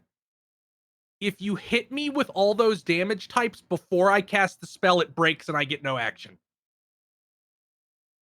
So it'll be like, okay, and the guy's normal attack does slashing damage, and the girls and the third guys deal blunt damage. So it'll pop up with like sword, moon, hammer. And that means you have to hit them with 2 moon attacks, a sword attack, and a hammer attack to break their spell. And if you only get a little bit of the ways there, you still get a benefit because it weakens it. It feels bad a lot of the times though, because it doesn't seem like there's like a lot of times enemies like, I have 4 things, you have 1 turn before I go off. Yeah. They introduced the mechanic, and my brain went, "Oh, it's just like Octopath. This is great." And then I did it in practice, like, "Oh, this doesn't feel awesome sometimes."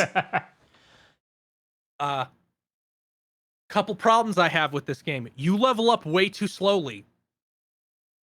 I've played like 8 hours. I think my characters are level 6.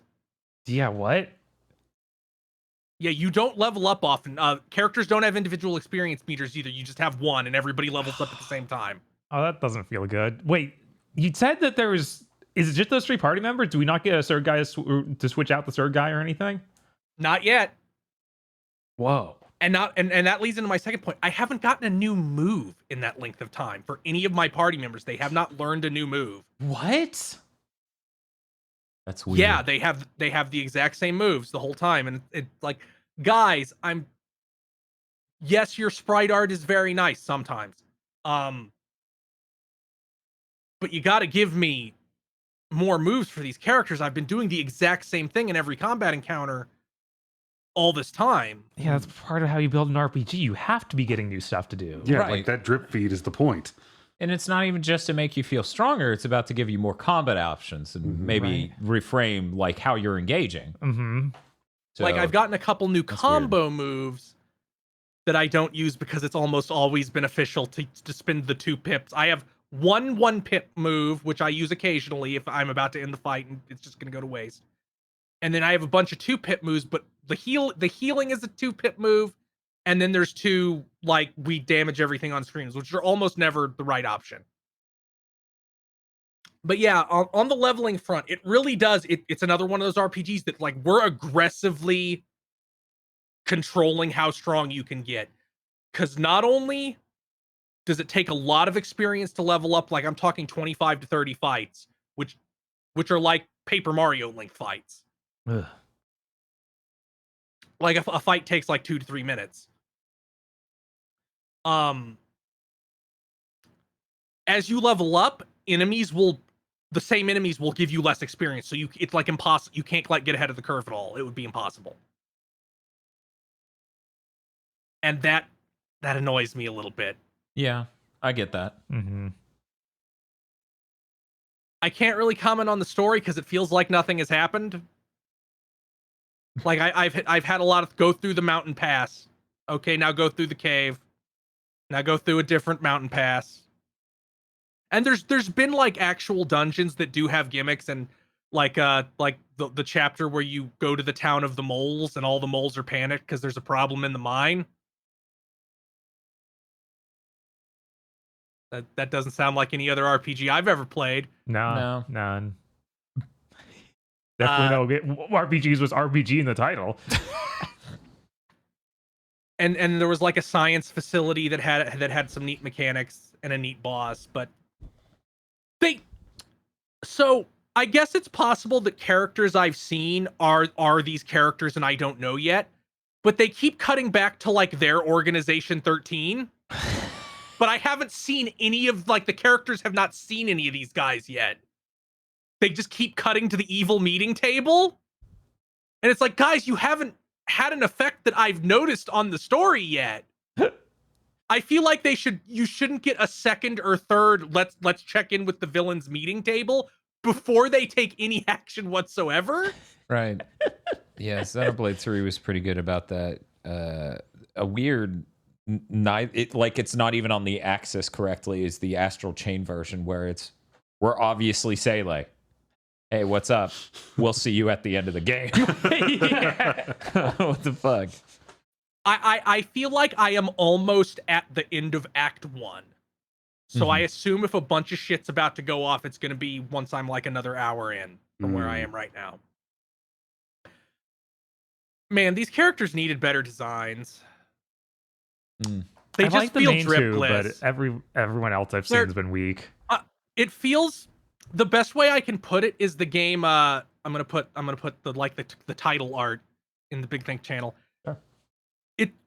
The best way I can describe it is it's a show you wouldn't know existed until David Zaslav was deleting it from reality. Like you wouldn't find out this show existed until it was being removed. Yeah, this art specifically looks really like that. Weirdly, the Japanese box art looks way better, which I don't know why they made a special Japanese box art. They're not Japanese Zev. I just think it isn't cooked enough. Like there's supposed to be sun and moon theme, and that doesn't like come through in their designs at all, except for their hair, kinda. Yeah, the hair and weapons. Other than that, not really. And you don't see the weapons most of the time. And actually their weapons aren't that color after you change weapons because it palette swaps them. Weird. So like I have the silver sword and the silver staff because those are the tier of weapons I'm at, and palette swaps the weapons. Huh. It does a lot of things right. Except for one line, which I wish I could ostracize from the game, which I wish I could just get rid of. They have not tried to wink at me once. That one line was really bad though, because the character said the word trope and like read off like some fucking nerd article from 2003. Like remember the evil overlord rule list from 1999? Like it's like the game became that for one scene. That's surprising because the messenger is kind of filled with bad indie writing. Yeah, the messenger is full of that shit. Like the messenger might be the most Reddit game ever made.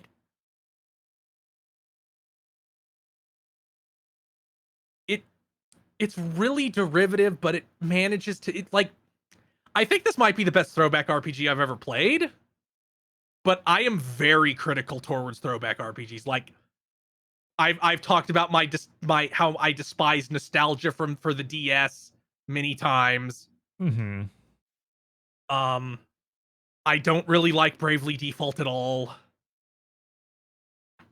and I struggle to think of other stuff. Like Bug Fables, I guess counts as a throwback because it's trying to be Paper Mario, but it's trying to be a thing mechanically. Like it's very specific to its mechanics, which feels different.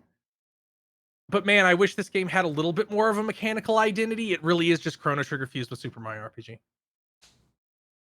I wish devs need to understand that balance doesn't fucking matter in a single player game. It doesn't. Let me be strong. No. Yeah. You have to go through the content at the pace we expect with the proficiency we expect. That's why we put the Songbird and dual shotguns in our courses. Give me some goddamn more moves. Yeah, I'm really disappointed to hear that you still only have the 3 characters too. Yeah, that's weird. It seems like I am about to get a fourth party member. I think I've seen another playable character advertised. Okay. Yeah, the Japanese box art has a bunch of characters. Like, well, clearly they're going to be on your party, and now I'm not sure. I don't know. I'm looking at that art, and it's got 2 people on it. Clearly, this third person isn't even real. There was a character that was watching me, and then they. Oh well, Bob. One of you meet this character who is like a pink-haired girl. Okay. And she does the literally the Mario RPG thing of I'm teleporting all around you to look at you. Oh, that's Gag. good. That's good. Yes. And she's like, I'm gonna go with you, and you can find these items and give them to me. But she's not a party member. She just sits in a section called cargo. Oh, come on. And a lot of characters go into that. Several characters have gone into that so far, and they come in and out, but they are not playable and have no combat mechanics whatsoever. They sit in cargo, huh? I guess that makes them baggage. But there is one character who watched me from afar, and a character I'm dealing with in the story right now is obviously them in disguise. So I assume they will be joining my party shortly. I'm gonna at least get to the point where the story feels like it starts. Because they go, okay, Solstice Warriors, go do thing. And then everything up till then has been me going to the place. Have you done the demo mission yet? I didn't play the demo. What was the demo? Oh my god. You left from a seaside town with a bunch of pirates to go into an old wizard's tower and do a bunch of... Okay, yes, I am at the area past that. Okay. But I'm about, like, at the end of the area I'm at now is when the thing is supposed to happen, and they've implied, like, these kids don't know about the bad thing, the secret, the doomed secret, blah, blah, blah, blah, blah. So I assume, like, I'll maybe get a new combat mechanic, maybe get a new party member, maybe the story will kick into gear, because it hasn't really started yet. I also think the character writing's pretty dry. Like, you could put a gun to my head, and the only thing I would be able to tell you is, the fat guy who uses a pot lid likes food. No. That's rough. Yeah.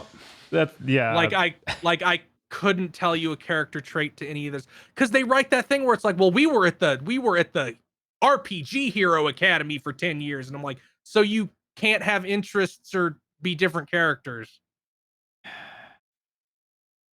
Okay. Yeah. Thank you. But I'm gonna stick with it. You know, it's hard to beat free. Asterisk, asterisk, asterisk, asterisk, asterisk. Jim Ryan robbing me. Asterisk, asterisk. Yes. But I want to see what they were cooking. Like, I gotta at least get to the point where I actually see one of these Organization 13 motherfuckers they keep showing me. Yeah, you haven't said enough to deter me, so I still plan to buy and try this game. But those are all the things I've played. You know what that means? Podlords. Oh, fuck. Wow. Wow, the Podlord. How exciting.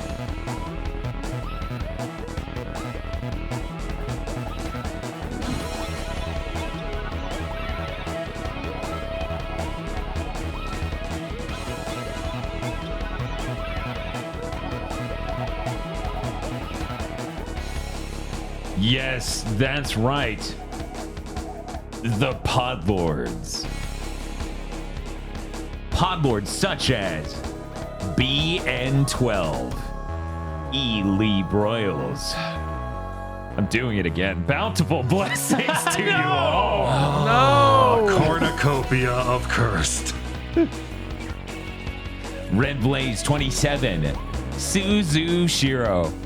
Chris, no! Don't use the high drop tool! It'll just show everyone how purple you are, Chris! No, you're not blue, Chris! No, I'm sorry. I'm sorry. I showed a color wheel. I'm blue.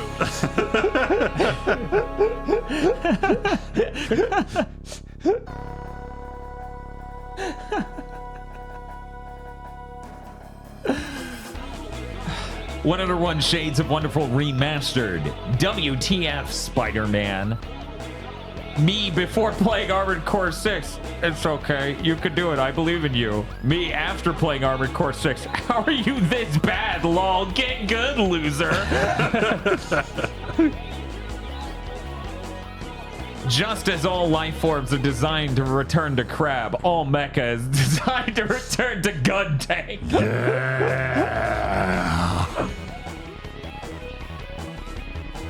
DFW3K. The blue GameCube was my favorite one. It's definitely the thing real human has ever said. I didn't notice the war start, did you? No, I didn't. This all went under my purview.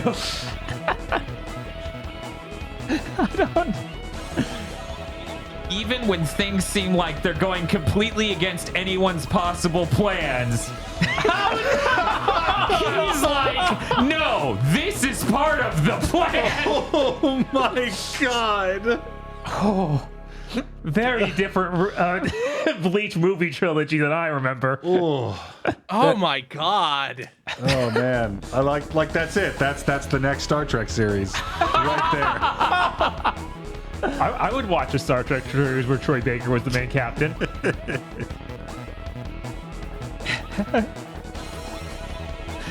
Kristen, seamlessly explorable, persistent juice of frost. Kyle Bjork, BG3, whack. AC6, whack. Todd Field is tight as fuck. Todd sweep, Todd sweep, Todd sweep. Like I can hear him just shouting this at a conference. He looks very much in pain. Ignore the fact every review says, well, you gotta play 50 hours before it gets good. We finally have Final Fantasy 13 2 in the sense of how long games take to become good. Monster Hunter Rising and Raiden? One Piece has great scrimblos. I'm going to say that's distinctly Scrunko territory. It does feel more like Yes. that. There are scribbles in One Piece, but that ain't. A square is a rectangle, but... Cooper Tank. 621. I need you to tell me how good my suit looks. Oh god! Oh my god! No!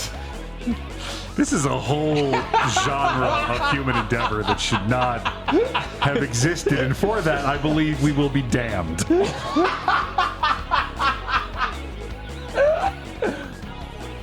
The Ochi grows impatient. He's held the Pikmin for 2 weeks. They are wilting. Please, take the Pikmin. Indigo Sykes. Drive Typecast. I'm not gonna sing the Trogdor theme. I'm too embarrassed. Trogdor was a man. I mean, he was a dragon man. Or maybe he was just a dragon, but he was still Trogdor. Oh god, that's really hard to do. When you realize you'll be betrayed. I think he'd rather fucking be betrayed. This shit is why he doesn't pay taxes. I like the comparison between him and that Elder Ring, like Radon character. A raccoon hiding away. Wait. It's so light skin, light haired. Yeah. Your hair's so fair. Shinji16 would once again like to remind you that you matter, you are valid, and deserve to play Armored Core 6. The Superman. It's me, Podlords! It was me all along, Podlords! What? Wait a minute. Wait, there's a chin scar. Oh no! Oh no, no! You vile son of a bitch! Well, there is that part where Jinkaria forces the guy to do drugs. Oh no! Now it's coming together. God, now I want live action Jinkaria. It's messed up. Oh, it'd be so good. They should get Troy. Yeah. Sarlene. Timothy Pfister wants you to read Uminek. I feel like I need an adult. Yeah, that's the point of that character. Bearded Joe. Pleochrome. Krungle Spum. It's been a year since Chris tempted me into the pre-order, but my quarter scale Junko is home. Jesus. Man, even I didn't fucking buy that. Good job, Podlord. Congrats on living the dream. I'm a plant from chugging bleach.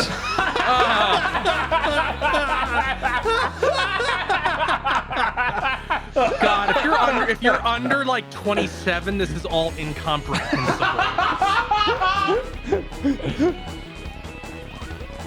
Today is the day, GigaBoots. Here is hoping we get a season 2 to see their attempt at VV Chopper, Nico Robin, and Crocodile.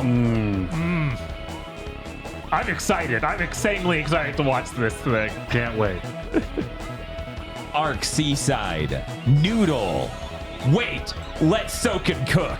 Also, I decided that I'm finally going to drink bleach. Just gonna say we don't stand by people actually drinking Yeah, bleach. don't do that. Dog.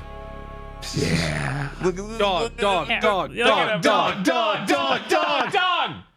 And I fucking Saber Butt Younger. Ooh. I mean, a little, I guess.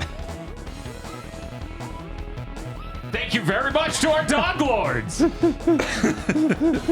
you, dog Dog lords. Lord. Thank you, dog lords.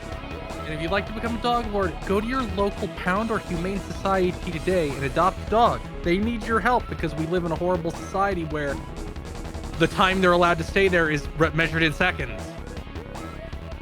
If you'd like to become a pod lord, you can go to our Patreon at patreon.com/gbpodcast.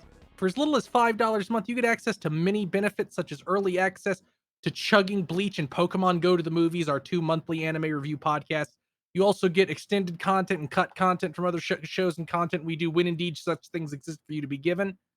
You also get a patron exclusive show every other month where we watch a good thing and then talk about it. And you get a commentary track at least every month opposite that, like the other set of months, for a bad thing. And you get a public show of us talking about the bad thing. So there's a lot of commentary tracks for things you might not want. Coming soon, X-Men Origins Wolverine. Yeah. Ooh. A movie that was fine until it wasn't. Yeah. Can you believe that's only the second worst movie to come out of the 2008 writer's strike? You also get access to an entire film. That film being Isolation 119. This is not a joke or a bit. You get an entire movie. It is movie length. It is a movie-shaped movie about a man investigating the injuring of his brother in Thailand, but mostly he just drinks beers and gets into fights with the locals and stares down like his inner demons telling him to kill himself in a Microsoft Sam voice.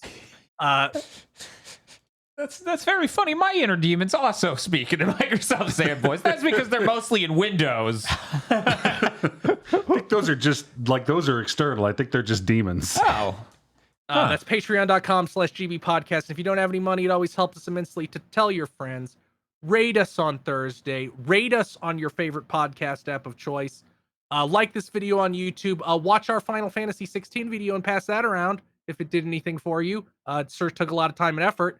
That's patreon.com/GB podcast. Yeah, normally we've been trying to talk about what came out early this week before we go into the Podlords, but I like the flow of just erupting into the Podlords. So, but yeah, we finally put out that Final Fantasy 16 force feedback earlier this week. Let me tell you, this is no exaggeration. It crashed like 100 times while I was editing that. That was a night. That was a night. Yeah, didn't we record that a whole month ago? We recorded that a month and 2 weeks ago. That's why I'm fat in the video, Right. not in real life. Me too. Oh, yeah. Oh, cool. That's neat. You hadn't talked about your workout efforts you put in aggro. That's great, though. I play walkabout mini golf 13 hours a day. I figured out how to play it while on the couch with a series of levers and pulleys. You got like a weird like wooden handle going into your mouth and you're just yanking it. I'm like, is that good for your neck? So let's talk about good news first. Let's come on over here. Oh, hey, did you know Paper Beast, the VR game for PSVR 1 that is basically my favorite game on PSVR 1, is coming to PS5 as both a VR and non-VR version? And a non-VR version? Yes. Oh, on PC they shit. call that the folded edition, so that way Double you can play dope. it. That game is really incredible, and the more I tell you about it, the less special your experience will be. However, it is created by the person who made Another World, or if you're American and a boomer, Out of This World, and it is fantastic. It involves an alien planet with fantastic giant quadruped paper beasts. And your interactions with them are so delightful. Yeah. I do not want to describe this game any further. I felt bad letting Tosh see a trailer. I just wanted to spring it on her. Not getting to play this was the one thing I regretted about not buying PSVR 1. Yeah. So I'm super excited. yeah, this game's like really good. So anyways, maybe expect that on my game of the year list. Now immediately to the bad news. Whee! Oh, I actually missed the enhancement of add smooth locomotion to freely traverse landscapes. That's helpful. Sony's raising the price of rent. Disgusting. Yep. They should die. They might be about to look really fucking bad because Microsoft might be getting ready to lower the cost of Xbox of Game Pass Core. Because remember, they effectively doubled it like 2 years ago by getting rid of the year option, and now you can only buy it quarterly for $25 a quarter. I think they backed off of that entirely when everyone got No, they upset. did not. That was a different thing, Dan. That was in 2020. They were going to raise the price overall. Then in 2021, they just got rid of the yearly charge option entirely. If you go to the website or boot up your Xbox, you cannot subscribe to Xbox Live yearly. You only get monthly and quarterly. But they're advertising it yearly again on that Game Pass Core page. So they might be about to bring it back for $60. And then Sony's going to look real bad. Let's cover how insane this is. The old price for PlayStation Plus, the core PlayStation Plus called Essential now, which I hate everything they've done with the branding here. And I continue to hate it every time I have to talk about it again. Well, it is essential because it gets you the ability to transfer saves. You're right. It lets your save escape the system before it sinks into the earth. The old price was $60 a year. The new price is $80 a year. They raised it by $20. PlayStation Plus Extra, which is the in-between tier, that's basically their Game Pass but doesn't have their retro catalog, was $100 and is now $135. That's... The PlayStation Plus Premium, a questionable proposition I only went in on so that way I could speak to the value being presented and immediately went, I should get out, was $120, which is a lot of fucking money. Yeah. It is now $160. Yeah, for what? Like 2 games every month that are from PlayStation 1? A grand total of, I believe, 25 games from the PS1 and PSP. That's insane. Now, And some PS2 back and bat that's broken. people are saying that there might be a state of play this month to explain all the great reasons they pulled this horse shit. No, because I don't think Jim Ryan's going to come out on stage and tell me that my PS5 will now suck my dick. There's not a thing they are in place to offer to make this okay. Right. Exactly. Like, this is insane. This is really bad. This is, I will cancel my PlayStation Plus again bad. Yeah. No, I don't need online play that bad. What the thing that really fucking frosts my ass is the 2 higher tiers have a bigger price increase. Why is it a bigger price increase?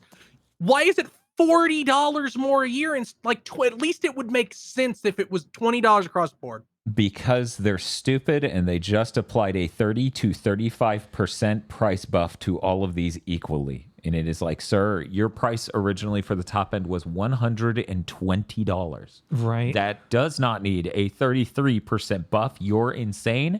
And if you keep this shit up, you're actually going to manage to lose the most handed to you gen ever as the Switch 2 ships next year. I mean, according to what I've heard, like in Japan, they're getting flossed on by PC gaming. Yes, it's gotten to that point because I guess if people are like, well, if I need to have a full console, I might as well get the benefits of PC, which makes sense. The Dojin market, they're very active. Like, I could come to understand this if it was just we raised the prices, the extra and the premium, because those are for suckers. because those are the sucker tier. That's true. I mean, Microsoft just cranked up the price of Game Pass because it's for suckers. The Essentials, like, no, that's a crime. Yeah. Literally, it was already bad enough you asked us to pay for online play. Now you want us to pay even more? Oh, but the cost of the thing we didn't need to charge you for didn't go up. Right. Fuck you, pay me. Because for people who don't know, the reason PlayStation has record profits is because PlayStation Plus is so prominent, and it's 99% profit. This isn't even like me hyperbolizing. PlayStation Plus is 99% profit. I need everybody to know, just keep this in your mind forever. Whenever any subscription service raises its prices, ever, that means they're stagnating. They need more money. They are not getting more users. Mm-hmm. And instead of thinking, wow, why aren't we getting more users? Maybe we should offer more value. I guess we'll just raise the rent. Right? Yeah, We can't do more things or realize that the number of humans is finite. Or lower the price in hopes that gets us more. That's impossible. Well, that's also on the path, but for now, we need now things. We need a button we can just pump, and then we get more money. Yeah, We have to hit a quarterly earnings report written by an idiot. So you know how people always think Lance McDonald's like trolling whenever he talks about things, like the PS5 version of Armored Core 6 not using the correct compiler options in order to get optimizations that are really fucking basic and every program ever should be compiled with. He did another thing that is why people are skeptical. He's like, fuck this, I'm canceling PlayStation Plus now. And he posted a receipt and a bunch of people liked it. And I'm like, it says he canceled it 3 months ago, guys. Like, he just trolled your ass again. Yeah, I honestly think we should probably boycott PlayStation Plus because they're just going to do this forever. Yeah, Just to They're recap, releasing- 3 gens. It was free, then it was not even $60. yeah, I think it was 50. It started lower than 60, and now it's up to 80. 80 for nothing. Literally nothing. This shit cost them less than a Google Drive account does. They're releasing 2 new PS5s. I need it just for, like, if it wasn't for the save shit, I'd cancel it. Right. Yeah. Which is why They've got you by the balls. Yeah. Yeah. And they, the fact they know I've- they can do it. The fact I've never seen any game journalist ever raise a fucking storm about this upsets me, and it will continue to piss me off. It's like, hey, guess what, fuckwit? At some level, you're supposed to have one job, which is to look out for exploitative shit like this built into an institution in gaming. You should fundamentally be at least baseline doing that. For example, if Xbox was made with a chemical that gives kids cancer, you should probably be covering that. So when the system is being used and disabled in certain ways to make sure people have to pay rent forever, which I'm really sensitive to this issue because I've had not a lot of disposable income most of my life, it feels really shitty to just watch as everyone just ignores. Like, yeah, why wouldn't you pay monthly? Because I'm poor, you idiot. You think I have $60 a year to lose on literally nothing? Yeah. Yeah, We play like, online on the- PS3 and everything before that for free. Right. We still play online for PC for free. Uh-huh. You can play a lot of games online on PlayStation for free because they gave some kind of deal and probably gave Sony money, like Fortnite, I think. Yeah, free to play Because- stuff. But the big thing is, like, the backing up saves should be a basic functionality of your platform. Every platform. Yeah. I should be able to plug a USB drive in, say, hey, I'm even willing to go, if you're that fucking terrified of somebody cracking your saves and getting free trophies or some shit or circumventing loot boxes or some nonsense, which you should not give a shit about, shame on you. Right. Have it flash the USB drive to some bullshit proprietary Sony thing that it's not easy to pull shit off of. Right. Even that would be an acceptable option. Still inexcusably shitty, Mm-hmm. but within tolerances.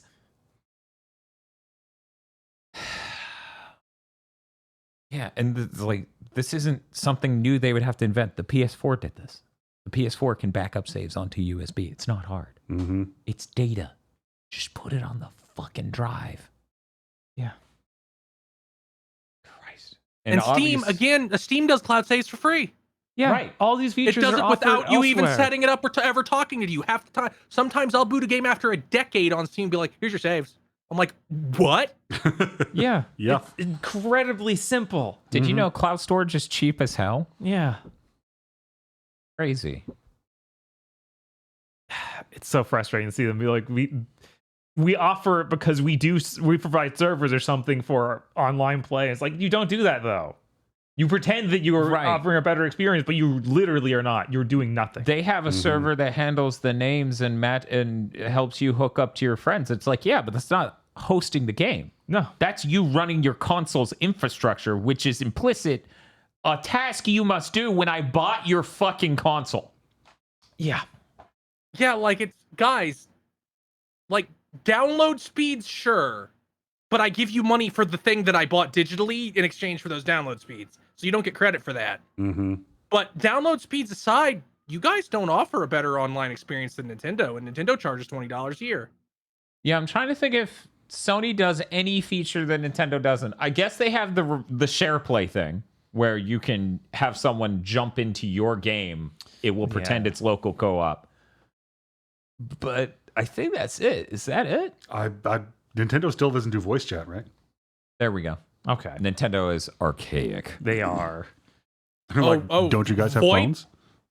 VoIP, that thing that even Twitter did for free for a while until it became all racist, and they're like, we gotta pull the plug on this shit right now. Actually, you can still do Twitter Spaces. Okay. I'm seeing someone post that you can back up console data to a USB, but you're not able to individually take saves or just do saves. It's literally trying to back up the everything, I'm pretty sure. Right. I think Yeah, that's what that that's system not a- is, and that's that's not not the a thing. same. No, I don't need to back up terabytes of data when all I want is the save. But who knows? Maybe there's an option underneath that. Either way, when you go into the save management menu, there's literally no functionality to put it on a USB drive as of yet. Yeah, the journalists should all be tearing them apart for this. I feel like I've not seen a strong reaction from them. It's like, I haven't even seen them acknowledge it. yeah, like they tweet, like there's one tweet about them from each outlet. It's like, no, it's got to be like not a matter of fact presenting it. It should be upset. Right. But that would involve having a spine. Right, and they all are just in the pocket of these It's not publishers. even that. It's not even that. It's literally just, well, I've never had that problem. So you think these people see a price increase and they literally go, "Oh, it's fine, I don't care." It's $20 Either that- after a year. Who cares? I mean, they did that. They do that with Game Pass already. They do. Like they do that with, you should have a Series S and a Series X. But I'm specifically being like, I've never been impacted by not being able to back up my saves. Why should I be mad at that? I'm a game journalist. I Never never go affected back me. and play anything older than the last month. That or just I have to have it for jobs, so I'll always have that service. So I can't even conceive of somebody not needing it. There are these weird this is one of those weird disconnects. I think like 80% of the time, game journalists and the general gaming public are more or less on the same page. Like they won't have radically different opinions, but then 20% of the time, there's just some weird schism that occurs for reasons I don't know, like what happened with that Mad Max game that's ancient by now, where like reviewers hated that fucking thing, but normal people loved it and it sold a ton, and I've never been able to figure out why they hated it. It was every Ubisoft game, Yeah. except made by the Just Cause devs, so it felt good at all. Yeah, I don't know. This sucks. We should all be pissed. Mm-hmm. Let's move on to Chris's news. Hey, Chris, you got any good news? So hoping to camouflage it via the release of Starfield reviews, very explicitly and clearly what they were their plan. Volition Games has been shut down unceremoniously. They are the creators of Saints Row and Red Faction and Agents of Mayhem, a game that nobody should ever play. They put up the press release that basically said Embracer said they didn't want us anymore, so we're dead now. Mm-hmm. That's it. It's sure great that Embracer bought half the industry and then went, oh shit, the Saudi Arabian government isn't going to give us $5 billion. We have to shut down all these studios now. They also shut down Gearbox Publishing, which also sucks, but at least that's redundant to things they already have.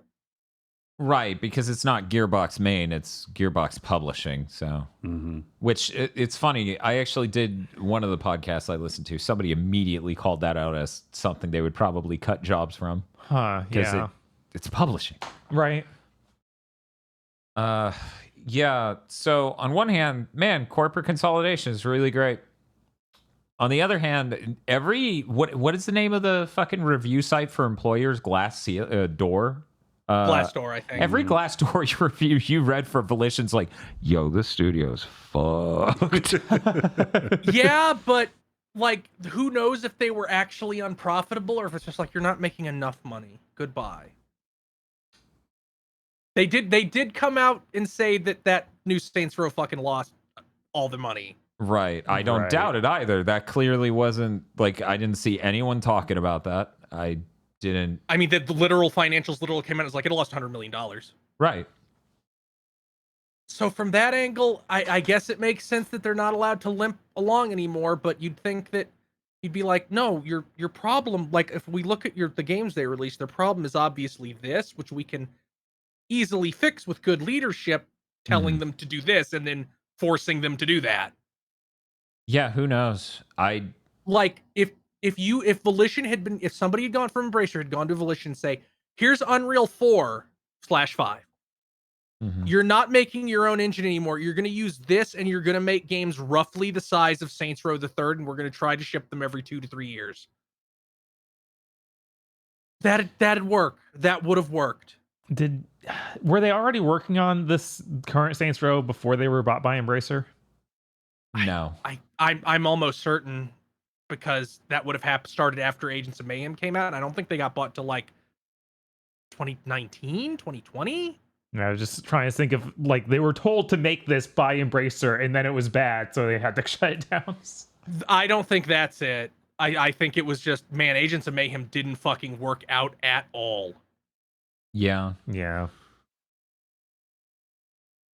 Okay, they were in the deep silver hole in 2013, so yeah, they sure were passed around by a bunch of different publishers who can figure out what to do with them or how to get them on an engine that works so they can make a game within a reasonable amount of time. Because that's the thing with the Saints Row reboot, is that they spent forever trying to upgrade the engine, and then they were trying to make it an entirely new engine.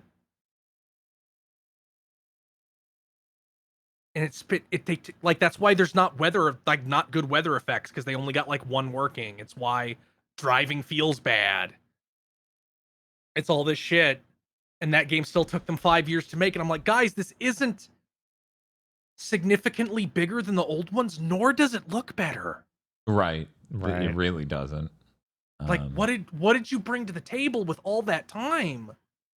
Physically based rendering, they said as they croaked. Yeah, this sucks, though. I really liked Red Faction. I have one other piece of news that I didn't put on the thing. Uh-oh. So, Rugrats Adventures in Gameland was announced today. It is a really accurate-looking late NES style game. Like, it looks like Tiny Toon Adventures or Trusty Bell or any of those really nice high-end NES games, except it also has an HD mode you can turn on to drawn sprites that looks like shit. Yeah. I am seeing this now. Let me throw this picture in the... Yeah, it looks like a boy in his blob almost with the hand-drawn thing. The Wii one. Oh. Yeah. So you can have really immaculate, great 8-bit sprite art, or the worst fucking shit you've ever seen in your life. That's a really good Tommy Pickles fucking... Like, there's a trailer that is almost entirely the 8-bit shit, because they know. Man. But like, it looks good. Like, I'm stunned that there are sprite artists that can nail it this hard. Yeah, it really does look like Tiny Toon Adventures on the NES. I grew up with that game. He's pretty bonk core. He is. He just is. Yes. Frankly. Like... Man, I think the real question everyone's wondering, is it actually coming to Xbox, though? Oh my god. Maybe. I don't know. They just say coming to PC and console next year. Okay. Wait, console singular? Do. Says PC and consoles. Okay. We're good. Don't worry, But yeah, Bob. We avoided an Inspector Gadget situation. Right. I think the worst part of this HD art is that Tommy has a unblinking, unchanging expression in that level of visual, so he just looks like a sociopath. 1 second. I think I have a pretty good image to show off exactly how that might look. Yes, he has that expression always. That is always his face. I'm going to have to go put this in the thumbnail before it goes to YouTube. Did they show any other characters, or is it just Tommy? Yes, you have all four. Okay. It's Mario 2 style where they have different stats. It looks neat. Hey, where's the remake? Where's the Unreal Engine 4 remake of Rugrats Search for Reptar on PS1? That was a really great game. Who knows? Well, Volition was working on it. Yeah, I don't know if the devs making this are attached to. Oh, it's a limited run thing, so it is Embracer because they're owned by Embracer now. Right.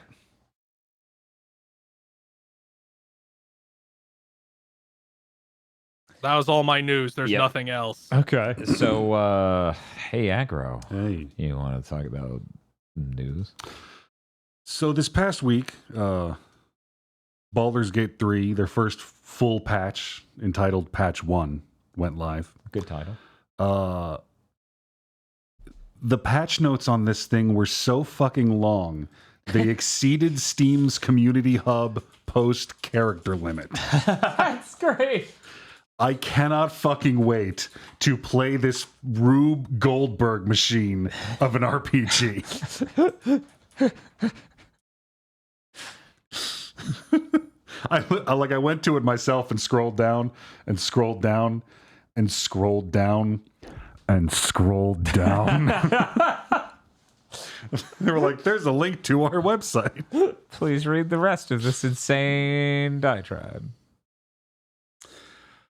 So Dan, you know Team Asobi, right? I do, yes. All right. Well, do you remember last year? I believe we talked about this last year when it happened. Because it was an interview in August with GameIndustry.biz. They did a piece on Team Asobi, and like, we're expanding, we're getting up to like 100 people, and we're doing this and we're doing that, and we're working on our next game, and it's going to be the biggest one to date. Yes.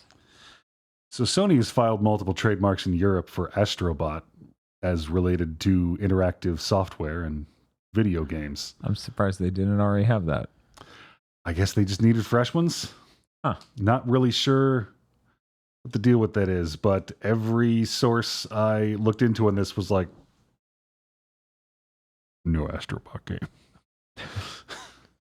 And, it's a 24-hour news cycle on the internet, so take that with a fistful of salt, but a new Astrobot game. Astrobot game? I'd love to see them expand outside of Astrobot so much, like Ape Escape or anything else with a more distinct art style. I have no attachment to Ape Escape, so I love every year you guys don't get one. It's funnier and funnier. I'm going to hit you with my car. We didn't get one for the PSVR 2, and I was disappointed. Yeah, I would really love it if they came out and they're like, oh yeah, it's still VR, so this is Dan's Game of the Year. And I'm like, hey, don't say that in your trailer. That's rude.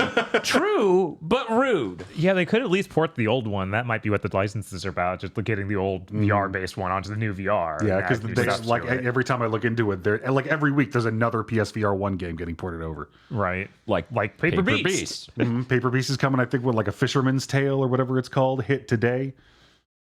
It keeps happening. Oh, but there are no games on the PS3. There are no fucking games. Oh my god. I'm just thinking about the hype-ass tennis trailer I saw for next month, and I'm like, oh, I'm so fucking excited.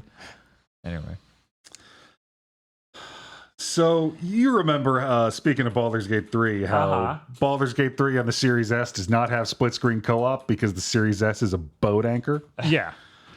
Well, I'm going to bring up the actual tweet here. Microsoft had posted about, the release of Baldur's Gate 3 on Xbox, and then they replied to it and said, to answer some questions we're getting, We'll continue to work with Larian to explore the addition of split screen on the Series S post-launch, which for anyone who had parents means no. What it means is they're realizing the fucking door they're opening with things not having to have feature parity. Yeah.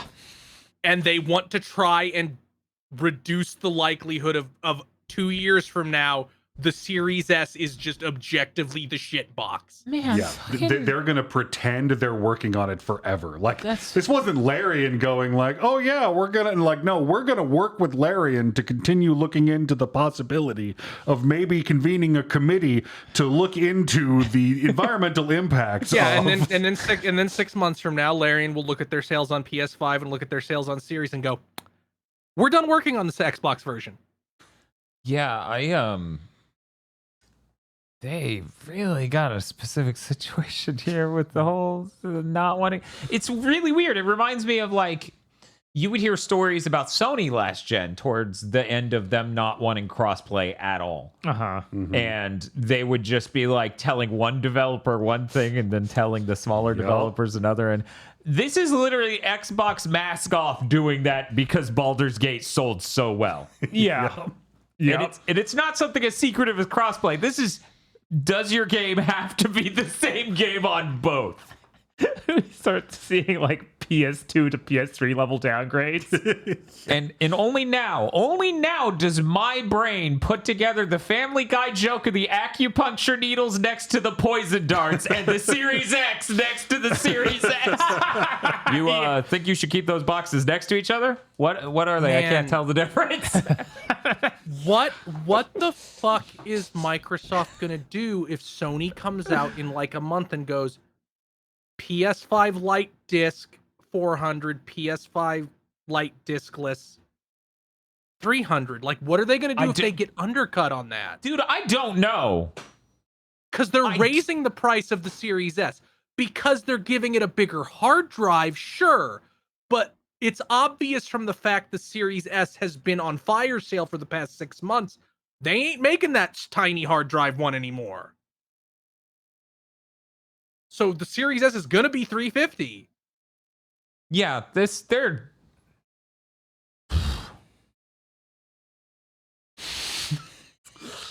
Good times. it is going to be interesting to see how things play out across the next few months. Yeah. Every company doing the basic minimum they can to get our business. I look forward to next week when we announce that somebody leaked a document that Microsoft is trying to buy Larian Studios. I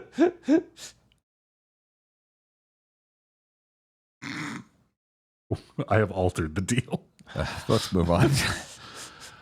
Oh, Activision has partnered with a company called Modulate to install their AI-based proactive voice moderation platform called ToxMod into the voice chat for Call of Duty 2, Warzone, and Modern Warfare 3. The beta, I believe, for Modern Warfare 2 and Warzone launched yesterday. It so far only supports English. So they're having an AI system actively in real time monitor chat for hate speech, harassment, and bullying. Yeah. Which is, I mean, before you open that can of ethical worms, the fact that it's only English is amazing. We're going to have a lot of vocabulary expansions. Yeah, English is about. Yeah, we are. English is about to get a hell of a lot new loan words. Wow, this these isn't- gamers are so multilingual. This isn't here nor there. It has nothing to do with video games, but it was interesting, so I thought I'd put it here since I said loan words. Did you know tycoon is a Japanese loan word? No, I did Oh, not. fuck. That makes sense. Huh. Yeah, that makes sense. It was brought back by the Perry expedition, and they started using it to refer to Lincoln, and then it got picked up by because it means like great lord, tycoon. Mm-hmm. And it just bled into the English it just bled into business. So now it's, you're a big business guy. Neat. So Speaking as a person who gets incredibly mad when the Walmart self-checkout thinks that me pulling my wallet out is trying to steal something, and then alerts a cashier to come review the footage. The very first time a computer calls me racist, I'm going to have a heated gamer moment.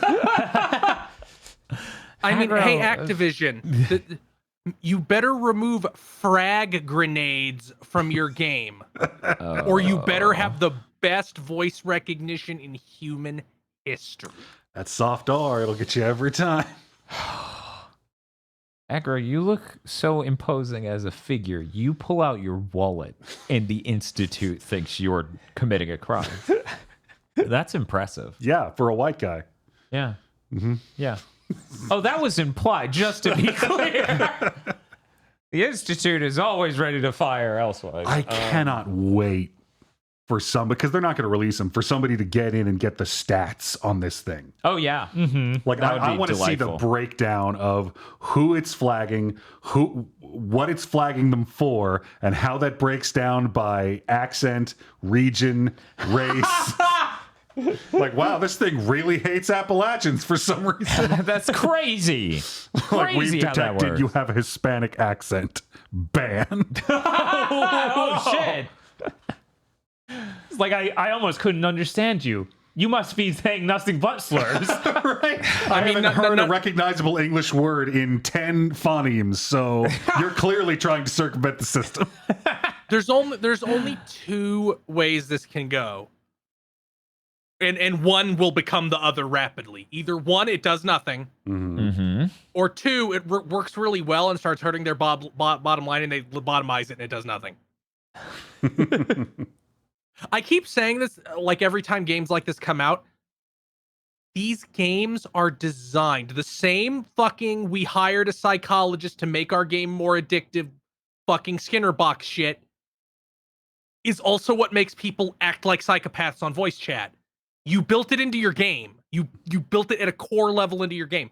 You can't moderate League of Legends into being civil without taking out everything that makes League of Legends as a game.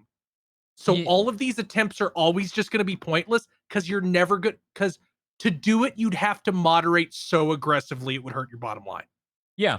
No, it's true. It's endemic in certain genres and spaces for sure. It's just this thing companies do where it's like, we can't actually fix the problem. That is unviable.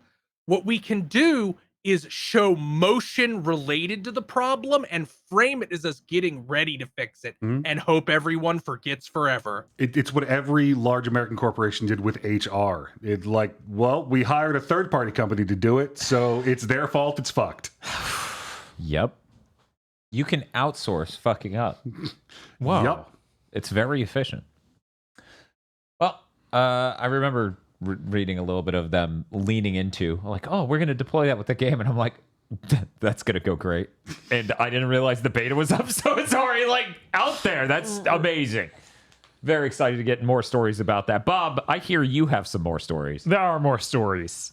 What are they about? We got to see more of Soulframe. Soul Keeper. Wait. God damn it. This is the next game from the guys who make Warframe, Digital Extremes. They had their own con, the TennoCon. Yeah, the TennoCon. They showed off 30 minutes of just gameplay of this. It looks really neat. They got their own weird fantasy world. They show some of the RPG elements where you can, like, adjust the gear and also adjust your alignment, which I guess is your class. That sort of stuff. And they show you throwing a sword and then having it come back to you like God of War. So much fucking longsword throwing. I'm so happy. It looks so cool. It is pretty cool looking. I only got to watch the first part of the footage, and you're watching it in movement. I'm going, really? The Warframe guys made this? And then I saw someone do a stealth stab and pull the sword out. Like, yeah, the Warframe guys made this. And it looks like it. Other than that, though, it does look like it plays significantly different from Warframe. Like, I'm excited to try it out because I don't really like the way Warframe plays, but I want to see what they do with this. Yeah.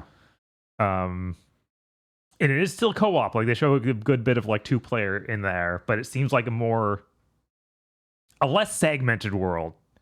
Like, you seem to be able to just go into, like, a special like you summon into your tent and you can do stuff there where you like get new characters that'll be there, I guess. But it seems like there's some other more open area, which I guess they added in Warframe. Yeah, eventually. Warframe started to get like they have kludged a lot of shit onto Warframe, and now they're getting to start fresh with a new framework, and I'm excited. Yeah, they were like, oh, you can go to this dungeon that's auto generated, and they jump in a well, and they're like immediately in there. I'm like, that's really neat.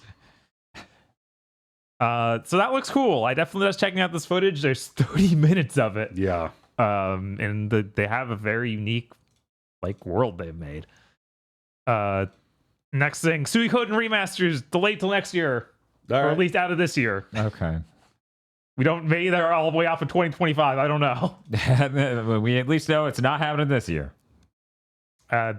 Pre-orders went up for Final Fantasy VII Rebirth. We now know that game will be $70, which we could all kind of assume after the last outings from Square. Right. I mean, even remake on PS5 was $70. Right, and they included the DLC, which was there. I think it did. Yeah, I think that was the idea of like, oh, it's a bundle. Which was a year late bundle, but you know. But yeah, at no level did I not entertain Final Fantasy VII Rebirth would not be $70. Right. Yeah, there was never any like that now that we're heading into the no longer cross-gen shit, they're just all gonna be $70. Every single fucking company's gonna do it. Except for apparently FromSoft games. That's cross-gen, Dan. Like I'm convinced that when Dragon's Dogma 2 comes out and is PS5 series exclusive, it will be $70. Yeah, hopefully not, but we'll see.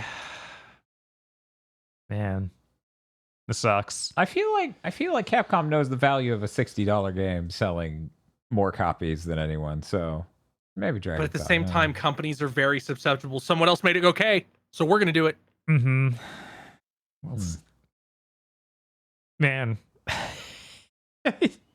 if $70 games didn't have this incredible outwardly stigma bad, of being absolutely rock bottom, right? Like they were just the worst. Yeah. It's okay though. We paid for it to look prettier. What's that? The art design's terrible, so it doesn't. What's that? We have FSR, so it doesn't. I guess you paid for nothing then, you fucking tool, and then they zip out the door. Oh no, Rebirth better not have FSR. I feel like there's no way. Right. I feel like they would just use the Unreal Engine built-in TAA, which I hate less than FSR. What a piece of crap FSR. Yeah, it's also like Sony's helping with it, so I presume it'll be fine. Yeah. I also don't imagine it's going to look that much different than Final Fantasy VII remake did. Yeah. Right. Yeah.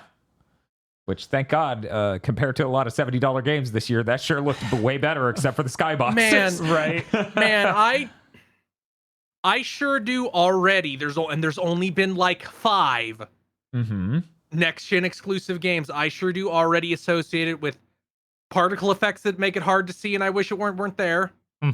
And these bad fucking AA solutions. That's it. Yep. Those are the 2 things I associate with it. We really are kind of going back to 7th gen. A little bit. Yeah. But at least this time Japan has their shit together, so it'll just be the entire Western side of the industry. Yeah, they're like, we actually learned from 7th gen. Yeah.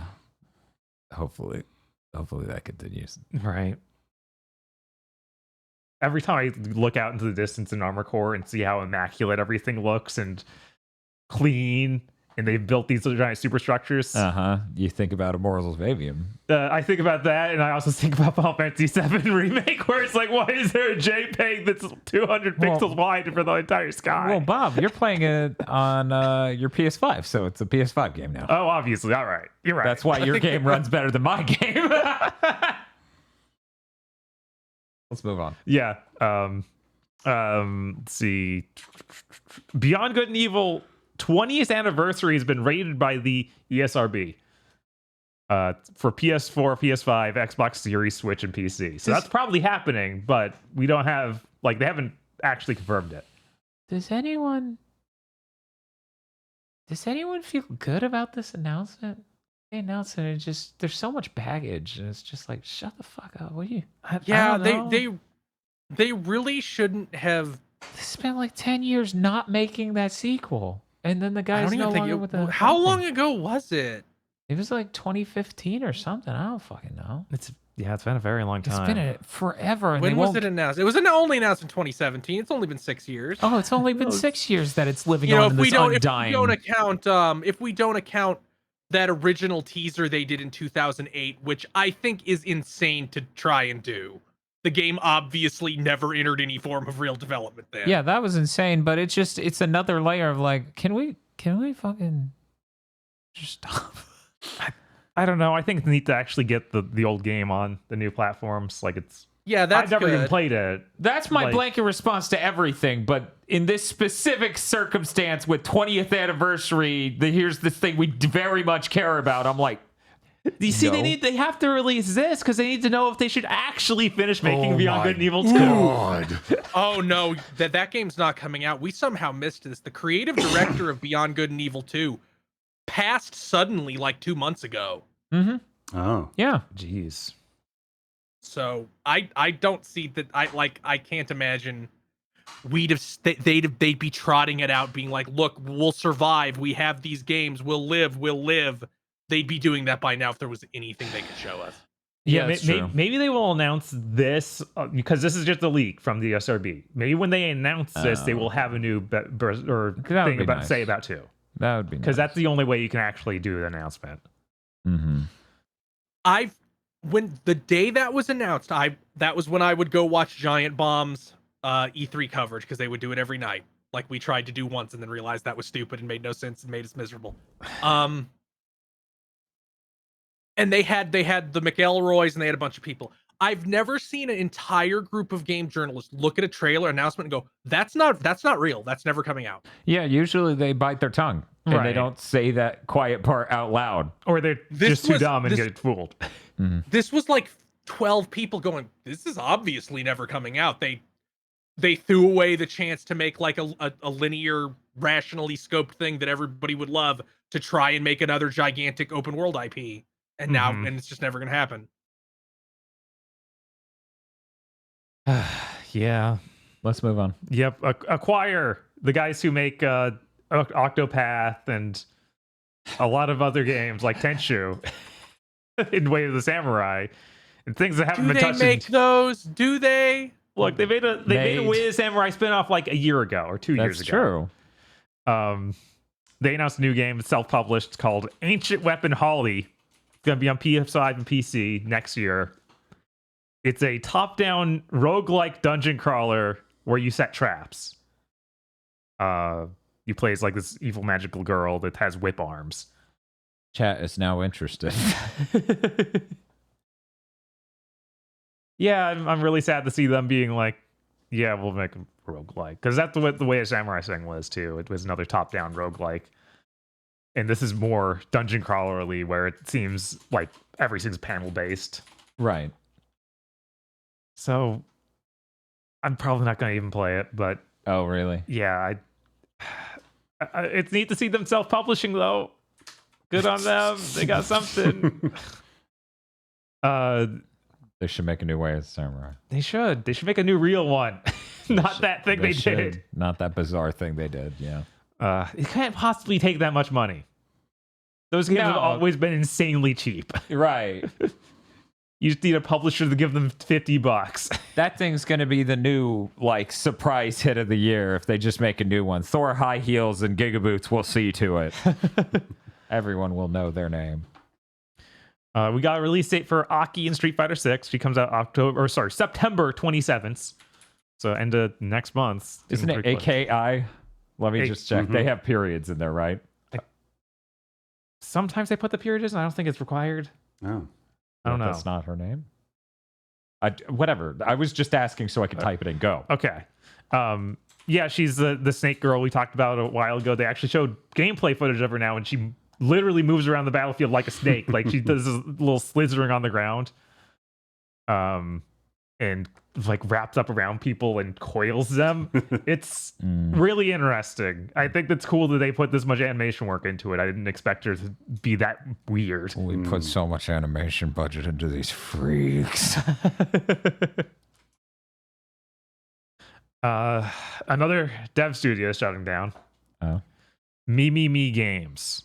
They're the people who made that Shadow Gambit game I talked about last week. They also did the Shadow Tactics series. They've been going for 12 years, and I guess it just hasn't been profitable, and they're closing their doors. Like, Shadow Gambit's their last game. They're going to support it for a little while they help their employees find new jobs. Yeah. They talk about how running the studios had a negative impact on their personal lives, and they just can't do it anymore. So, understandable. Mm-hmm. Man. Yeah. Jesus. You know what? Save that for last. Sure. We'll cover that last. We'll cover that last. We'll cover that last. They released 9 minutes of Space Marine 2 gameplay footage. I watched this. Visually looks amazing. Like crazy how good it looks. Everything they showed is a bunch of walk and talk, really slow segments, and then the combat looks very clunky, like a mix of third person and shooting and sword slashing. They don't even have the UI up, so you can't even see if the reticle is any good for aiming. And they end the whole thing with a teaser for the jetpack. So you didn't see the jetpack once throughout this whole thing. It's like, that was the only thing that made the game fun. The jetpack works, but only barely. So it gets to go in at the very end. So that was kind of disappointing. Maybe it'll do something for other people, but It looks really Yeah, pretty. it looks about like Space Marine 1, which was like, yeah, this is fine if you want to see gore for like 10 hours and and chainsaw guys. I would say it's better than every Gears game, but 2. Damn. And probably Judgment. Judgment's pretty good. Yeah, Judgment was fine. Yeah. Like all the Gears games have to be like ignoring some of the story stuff. Yeah, ignoring the story. Disabling my brain. Space Marine is a Warhammer 40k game, so it's going to be on the exact same level of we are the most meatheaded shit you've ever seen. You're playing as an Ultramarine, which are like the meathead of meathead Space Marine chapters. So it fires out about it. It's basically the Gears story, but there's more cathedrals. Damn, that was the one thing I wish Gears had more of. We got a date for the PlayStation Portal. Not portable. No, Portal. that came out in 2005. It comes out November 15th, and you can go pre-order on the PlayStation Direct website right now. But Oh, cool. Can I pre-order anywhere else? not that I saw. Oh, You can only pre-order one though. The demand's too high. Like you can't pre-order more than one. That feels like something that's just built into the store because scalping was so bad on the PS5. yeah, it's true. Yeah. COVID era. Yeah. I get that Wario64 was doing a funny joke where he called it the PSP because it has the same acronym. I saw a lot of people quote tweeting that like, wait, there's a Sony portable? Oh, God. So congratulations, already having the exact problem we all said it would have. Yep. It only took it being removed from the vector you see it presented in by 1 degree. Yeah. It makes you wish you worked at GameStop again, huh? Oh, so much. Yippee. I think someone in the comment section for either last week's big thing or the one before that was saying that remote play from other locations will work on PlayStation Portal.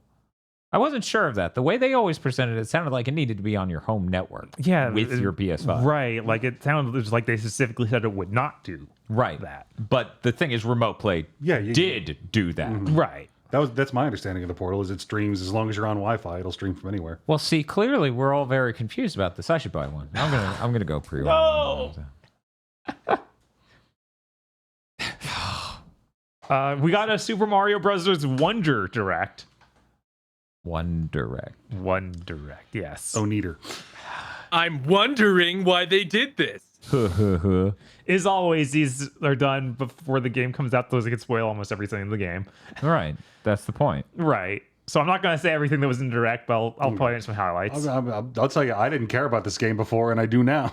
Right. Great. They're like, here's all the shit that's in it. I'm like, oh, there's shit in it. Cool. Right? Yeah. No, they showed a lot of really interesting looking Yeah. stuff. They did. Bob, what's your top 4 things? I don't know how many are here that are in the trailer. We see that Nabbit's in it. That's true. He will be playable, and so will Yoshi, and they're both easy mode where you don't take any damage. Interesting. Okay. And Yoshi even has a flare jump. Nabbit doesn't. So he's like the mid-range easy mode, and Yoshi's the super easy mode. All the other characters play the same, so we aren't seeing like Mario 2's thing where they have different stats. Yeah. Yeah, that's a little disappointing. Yeah. But to kind of compensate for that, they have the badge system, Yeah. which is a bunch of different unique moves that you can just equip when you go into the battle, or the stage. Like they show a grappling hook, they show using your hat to float. Luigi has been equipped with the power of Sonido. They have like faster swimming and all sorts of just a ton of really neat ideas. And it sounds like there'll be different ways to unlock these throughout the game. Like there'll be some that are super, or there are challenges that you do to get them, and others that are just there's a shop to go buy them. Like all this stuff really seems like Nintendo went, we're not going to make another 2D Mario until we have enough cool new stuff to put in it.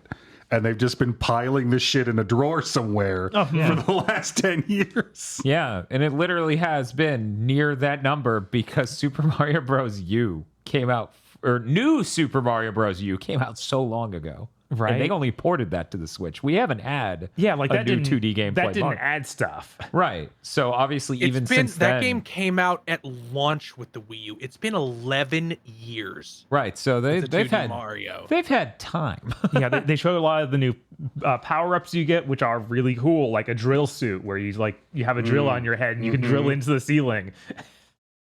But they also showed the live player shadows, which is like Dark Souls, Yeah. where you see other people on the internet playing, like ghosts of them at all times on the world map and in stage, and just running around. And they can even revive you if you die. Oh. Okay, so it is like Dark Souls. It's a live interactive shadow, not just a replay. Because as No, I'm not reading replay. this recap here, I'm just like, that's a fucking speedrun record. That's just a ghost. No. That was in Mario Kart on the Super Nintendo. Yeah, it is not that. Okay, all right, cool.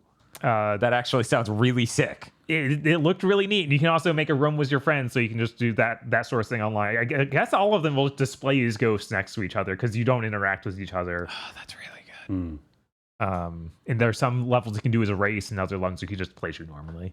I think it just pops up in the middle of the level. Like you hit the race block and it starts the race section. Okay, that does sound like what they were trying to show. And like sometimes you got to get to the pole or grab the seed or beat a boss. This game sounds good. It does. Yeah, like I enjoy 2D Sonic more than 2D Mario, and I'm like, I might get this one instead. Like that new 2D Sonic hasn't shown me as much stuff to be excited about. If it had released in any other year, it would have been. Oh yeah, it would have an been easier incredible. competition. It said it's like the same day as this.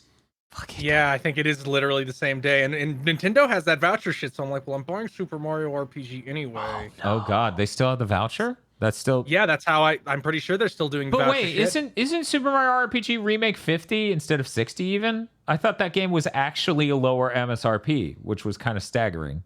I don't remember because they do that sometimes. Yeah. They did that for something. It might have been that. Okay, people. No, it's 60. okay. I'm looking So at it yeah, right then now. that makes perfect sense for the voucher. Right. I still have the second half of mine from Tears, so Cool. I used my second half from Tears on Skyward Sword. We doubled up on Zelda. I used mine to get Bayonetta and pretend that game was cheaper than it was. I was like, wait, what did I use mine on? Oh, the Advance Wars remake. Now I'm thinking about that again and sad that it wasn't better. Yeah. They also announced a new OLED Switch. yeah, they sure did. Yep. They'll keep doing it, aggro. Yup. It's a nice, beautiful. It really is good looking. It's Mario Red. The coins on the inside. It's so pretty. That is the fucked up part. That's the coins on the inside. Were like, you're gonna get some Nintendo fan to buy a whole new Switch because of that. Yeah. Yeah, you will. And it's because it's really cool. Bob, we have to tell them the thing I haven't said on content because the moment it becomes GigaBoots lore, now it's a real struggle and cosmic entities will vie for the fate of my future. Okay. As you know, my Switch is dying from all the Ring Fit I'm playing. Yes, I hear it. Every day is a threat that it will croak. I turn it on and it is to keep up with Ring Fit at all. Mm-hmm. there are too many Switch games coming out this year. I'm worried it will not see it out. Oh, that's true. 'Cause Mine's also a launch Switch, so I'm also worried from that same angle. Yeah, I don't want to buy a Switch in 2023. Yeah. Yeah, no, mine gave up in the first, like, so under the warranty, so I was able to get them repaired, and it's been really good since. Mm-hmm. But yeah, that sucks. Yeah. Because I got Super Mario RPG. We got that WarioWare coming, which was the $50 game, by the way. Thank you, Jeff, for looking that up. And then there's also Super Mario Wonder. Yeah. And I feel like there's another game I'm not even remembering. Oh, yeah, Luigi's Mansion next year.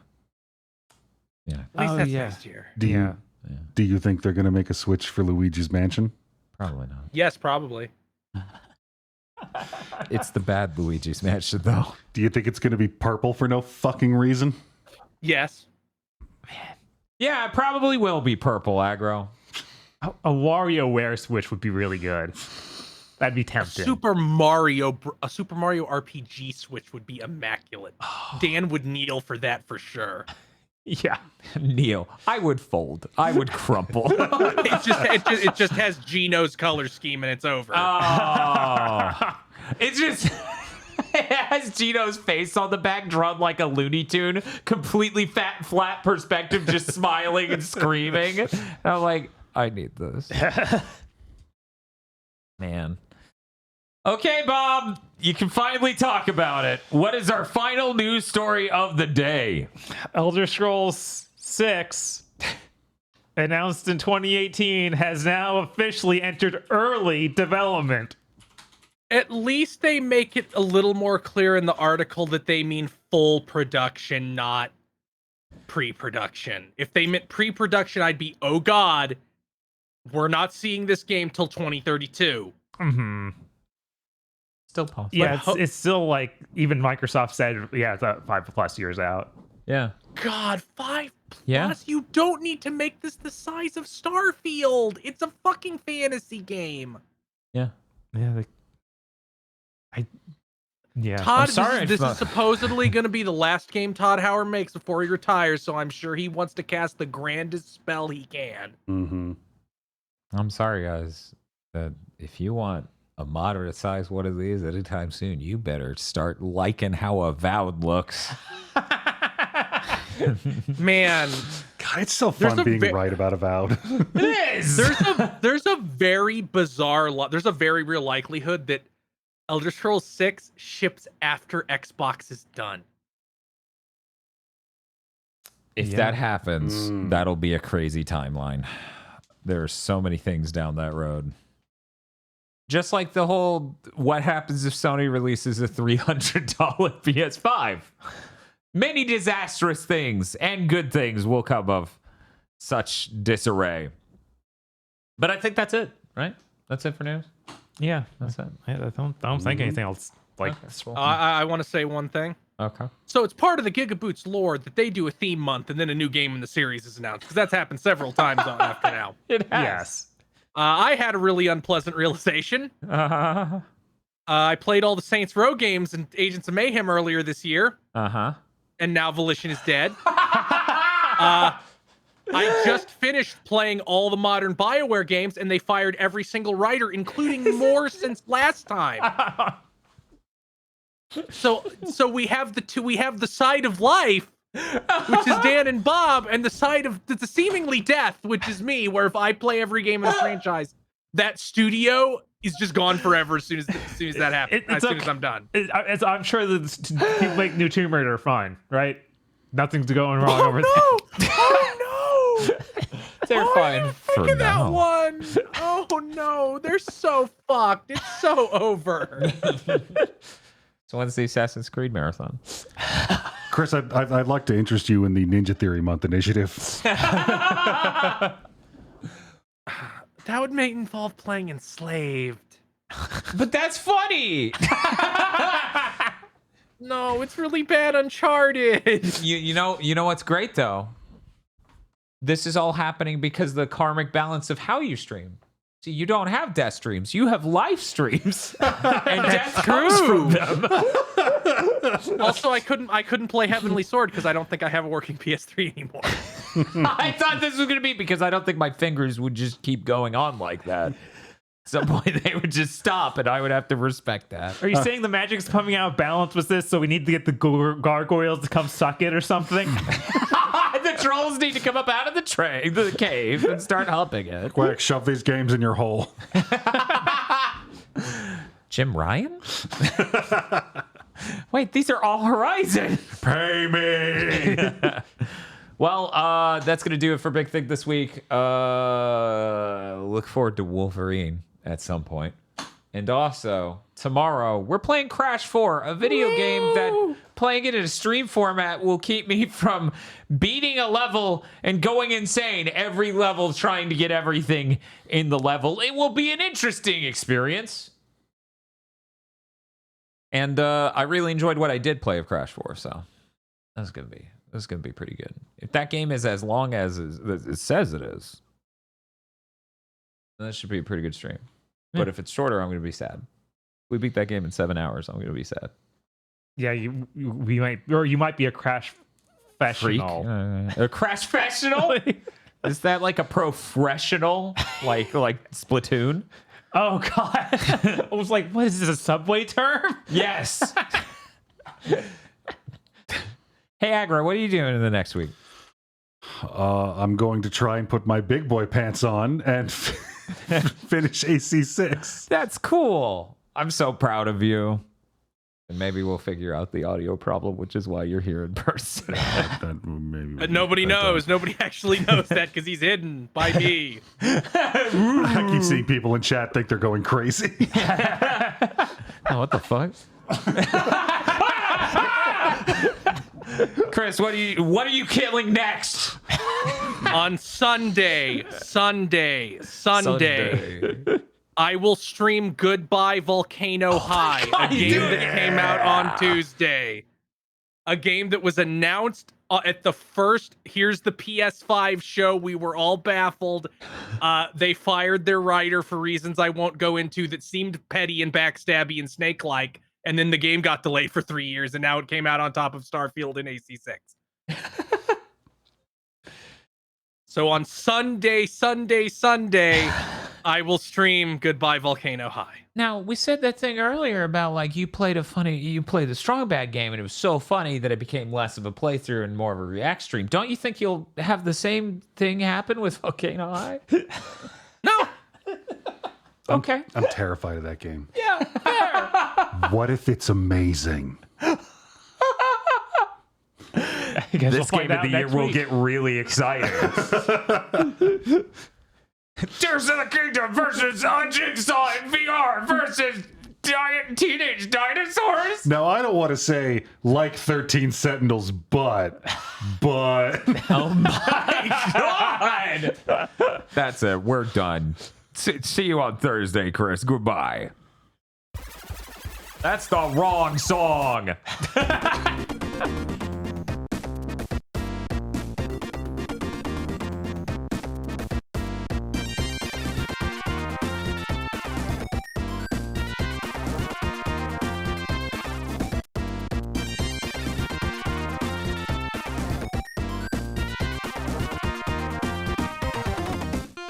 Thank you very much for listening to this episode of Big Think Dimension. Big Think Dimension is only possible because of patrons like you over at patreon.com/gbpodcast, where you can support the podcast network as we continue to adventure through all sorts of ambitious Netflix series,